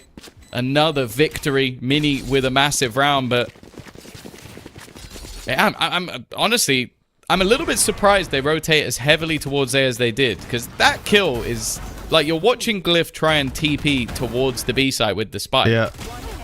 So surely that should have been something that made you maybe believe it was the other way. You see him trying to TP. There's no mistake about it. You get the notification, the spike's on the floor. It seems like 1 and 1 equals 2 here, but the math took a while to do, and that ends up having its cost.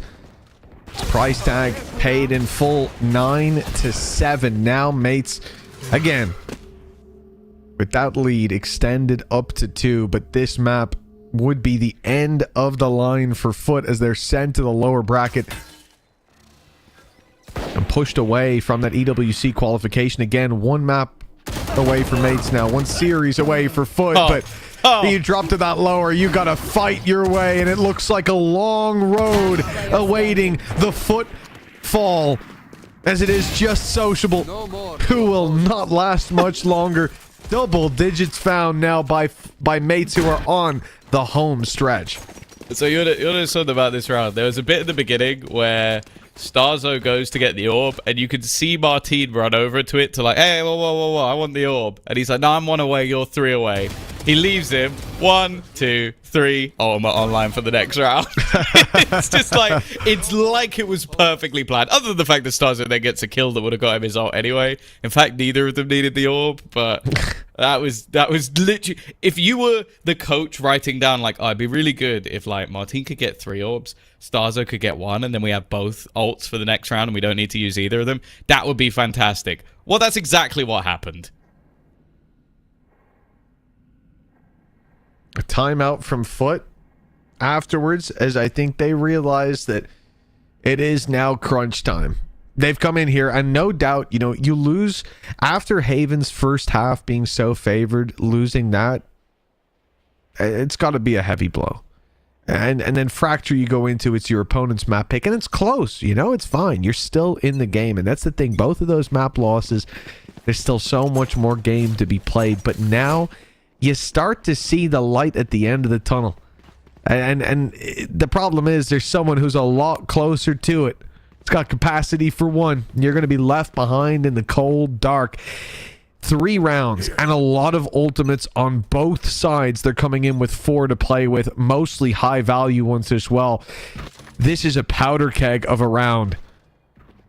Zeus showing no fear. This could be a pick. This could be a pick. It should be. In fact, the flash is beautiful, but he missed him. And then Bebo strikes back. The cage saved him, and he's not done yet. Taking the mid space, sending them fleeing, sending them flying, and he's filled in the space just right. The flank will be caught by the trip, but still the space found, and the plant on A. Oh, they've got so much to play with as well. Hunter's Fury in a round like this could be devastating. They've also got the run it back if they need it. Oh, that paranoia. It's going to blind them as well, so I guess it's fine. That's fine. Keeps them back a little longer, and now the run it back comes through. They have to be a little bit more careful. More SOP is anything but. Martin gets another bite of the cherry, but they've done incredibly well. They've wiped them out, leaving just Mini. Such an impressive attempt at the retake, but they still need to deal with the last man. Mini, he's fallen for the bait. What? My God! I never want to see him play Sentinel ever again. He's the greatest player I've ever seen in my life. I didn't see anything. What the bro, I swear to God, we have X-ray. I saw him about to peek. I saw that he was soon to be around the corner. He didn't come around the corner for me. My brain didn't process it. My guy's headshot him. Holy, that's the... I don't care about any of this. That was a great flash from Martin. It's his ult. They TP in. They take him out. Cool. All well and good. No. That's just disgusting. It's not That's even disgusting. a right click, bro. He left clicked that. He was so confident. That's disgraceful. That's pure reactions. There's nothing else. Like, I'm gonna hear Profek tell me that he thought that through, but like, no, that's just a instant reaction shot. A decent start to this round at least. A judge up close. That one's free. From 1 player standing to 2 players down. Eights have a hefty lead, but it can always crumble. Defeated.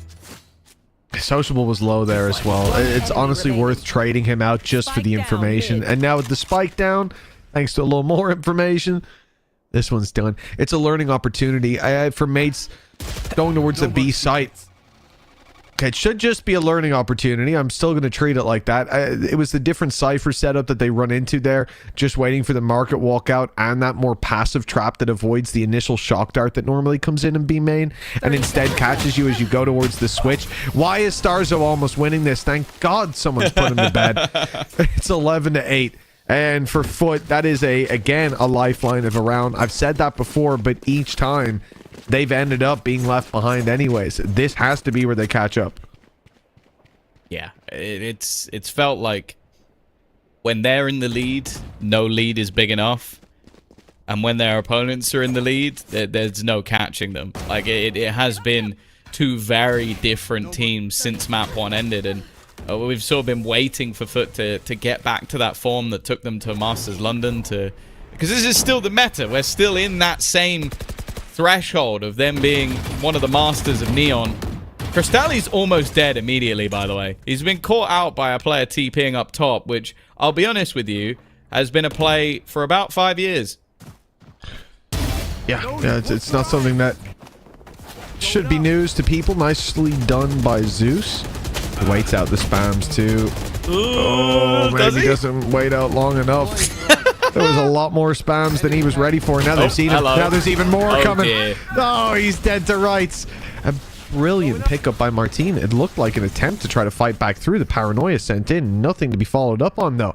And from here, FUT, they're droning out mid. There's only 1 player on B. The Hunter's Fury hit nothing. They must be so confused. And it wasn't that all the players had left. It was that it just missed. It didn't hit a single player. So, yeah, you got to be a little bit perplexed. Gedege, oh, he's under serious pressure, but he's done well. First comes his way. They need to peek this guy at the same time, and now Crystalli has managed to join him, but the trade outs again! The advantage has gone. Plant coming in. Where is Starzo going? He's got a Hunter's Fury. Now using it comes at its own risk, and there's a judge on the other side. That's a little bit unlucky. Glyph now looking to try and almost bait. He's going to go into the smoke as well, put a smoke down elsewhere to try and almost confuse the opponents. Try and play with their minds. Create a little bit of a one-way smoke. He stood in the open. It's definitely an awkward position to try and fight from, but he's managed that first and second as well. This is just a game of insane clutches for the mates. They want that spot in Paris. Oh, they are hungry for it. You can tell 12-8. I don't think I've seen the mates play like this in 2 damn years, man. This is surreal to witness. And the fact that they've made these changes so recently, that they've come into a meta that they themselves attempted and it went horrendously wrong. The playoffs run was them not even playing the meta. They gave up. They were so bad at the meta, they gave up on it. And now they're coming through. Playing Neon on Mini, he looks like one of the best players I've ever seen. And Beepo, a guy who I swear I haven't seen hit a shot all season, has suddenly become one of the best players we've ever witnessed. What are you doing? That was a bit of an overcook, though. Well, it's funny because I was about to say that Glyph, like, over the last couple of months has been having a really rough time, but he's having an amazing game, and then he full TPs into the backside and just gets wrecked. So, you know, it is what it is, I guess. Win some, you lose some. Martin's almost got his ultimate back online. Still got that Hunter's Fury. It's been available for a couple of rounds, but no real time to use it. This might be the moment. I am looking, though. Like, bear in mind that this is potentially the last round. Crystalli has a bandit. I think Zeus maybe has a sheriff. Like, they have got so much missing from this round that I feel like they can't play retake. Can they? It's funny because this is normally where you do see teams group up and try to avoid giving individual fights, because those fights probably won't go your way. And that's a lesson that they've just been taught again. Beepo, first of all, is just... I genuinely cannot believe this is the same man. Full site clearance from Martin. Plant found. Spike planted. And a 4 versus 3. Stop finding a pick here would be so valuable. And Crystalli's got another. That's Beepo found in mid. Okay, they're back in the game. This could still be their round. Shock dart. Would have killed Sop if it landed, but he's not there anymore. Gedege still at full health. The flash being set up by Martin. Always a demon in these moments, but now he needs to be their savior. A chance for him to take them to Paris, and the second kill goes his way. No ultimate left, nothing to heal. It needs to be an instant shot, but he's trying to play with the time. Trying to pull in Gedege. Understands that him just sitting back might be enough to win the round, and that time is now ticking. Gedege needs to stick this all the way, but it will not happen. It is Martin to take them to Paris. EWC Paris has a new attendee, and Tom, 3-0 to lock it in against FUT, who've had one hell of a season. This is a team who most recently had their own turnaround, right? They went from being a bottom feeder to a top contender, and even locked in an international. And then mates, they have completely flipped the script, Tom, because I'll be honest with you. I look all cards on the table. This was a roster for me that needed a change for mates. I thought it was impossible for them to walk into stage 2 without a roster change, without something big shifting. Well, they have made a change. Well, yeah, they've made a change indeed. What I've seen here today is enough to convince me that you can send those same 5 players out to the stage come stage 2 and they can look good. And you know what? We've got a lot more to see from them now that they're in EWC. Yeah, no, it's going to mean a whole lot, I think, especially to the organization, to the owners. That's going to be massive. And the craziest thing as well is, especially with the game coming up tomorrow, which I'm sure we'll talk about in a little bit, we could get 2 teams coming, 2 French organizations. They both have a chance. And if I came in today, I'm thinking, okay, it's very unlikely. Like, sure, there was always an opportunity for them to win, but FUT have been in incredible form, and they are going through changes. But they've done it in a 3-0 fashion. Who knows? Maybe we will get the dream run for Parisian teams making it to Paris. But for Mates, wow, a massive congratulations. As said, I know this is going to mean more to them than anyone else. Like, I think seeing the Mates fans out in Paris in full force in not too long as well, in a month or so, will be incredible. And I'm very happy that they've made it, but I'm still a little bit flustered and gobsmacked because not only did they have the changes of like the roles, but also just some of the other like Glyph in that map just had an insane map. I don't think we've seen a map from him since kickoff like that, where he was pulling off crazy clutches. But it seems like just a mood change, a shift in like confidence as well. I don't know what happened, but that was incredible. Yeah, that was truly spectacular. A 3-0 series from Gentlemates, who, again, I want to. It's so hard not to immediately focus on the fact that they're a French team qualifying to Paris. But what's I think for this roster most important is that they came from an international in Masters. They came back to this region, came back to EMEA, and it looked like they were suffering from that lack of time. It looked like other teams benefited from not being at that international event and taking a moment to assemble themselves. This squad came back and they struggled with the turnaround. They spoke about it. This is proof for them that schedule was it was the new challenge. That schedule was something that they need to adapt to, that they need to be better for, but that when it comes to belonging at the top, when they have that little bit of extra time, that they are a top contender, that they belong there. And now they get as a reward not just another international appearance this year with some of the best teams in the world with a chance to learn off them, but they get to have home field advantage. You know that crowd is going to go crazy for Gentlemates in Paris. I couldn't be more hyped. Yeah, I think as well, like we can get into the bracket of obviously their completed route, but the route that obviously FUT will now have to go through.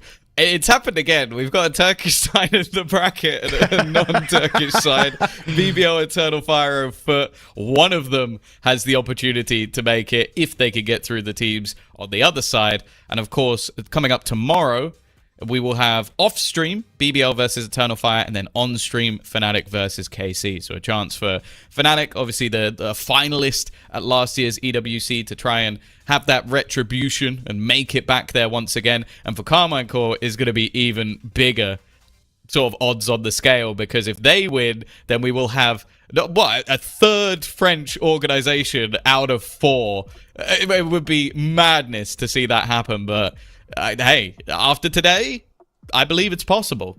Yeah, we live in a mad world, that's for sure. And tomorrow, as you said, Fnatic versus KC for a spot. That's a game that probably I wouldn't even bother watching most of the time, because KC, they're obviously going to lose. But, you know, maybe they'll win a Haven. Maybe. Give you 75% odds. But when it comes to this KC, they just beat Eternal Fire. I would have given you every Pokemon card I own if you told me in a fair bet that you'd return the funds if Eternal Fire beat KC. That's the easiest win of my life. And yet KC have turned it around. This has definitely been eye-opening to this sort of off-season low time when teams get eliminated. They don't make playoffs in EMEA. How they use that time, how teams have forced the changes.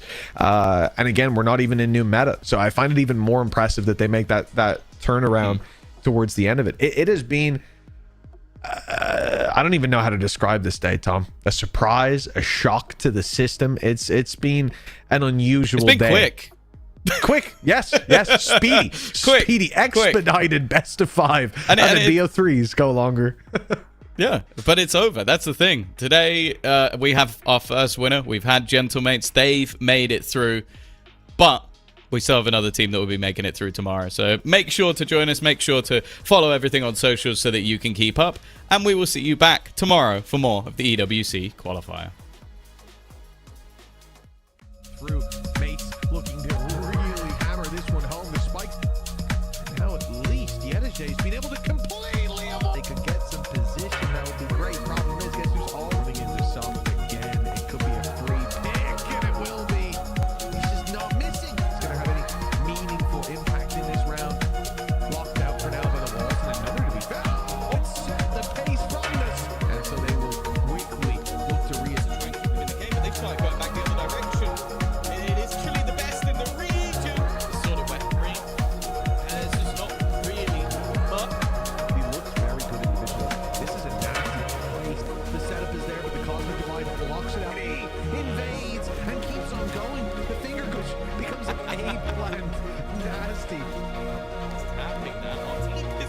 Qualification. It made it.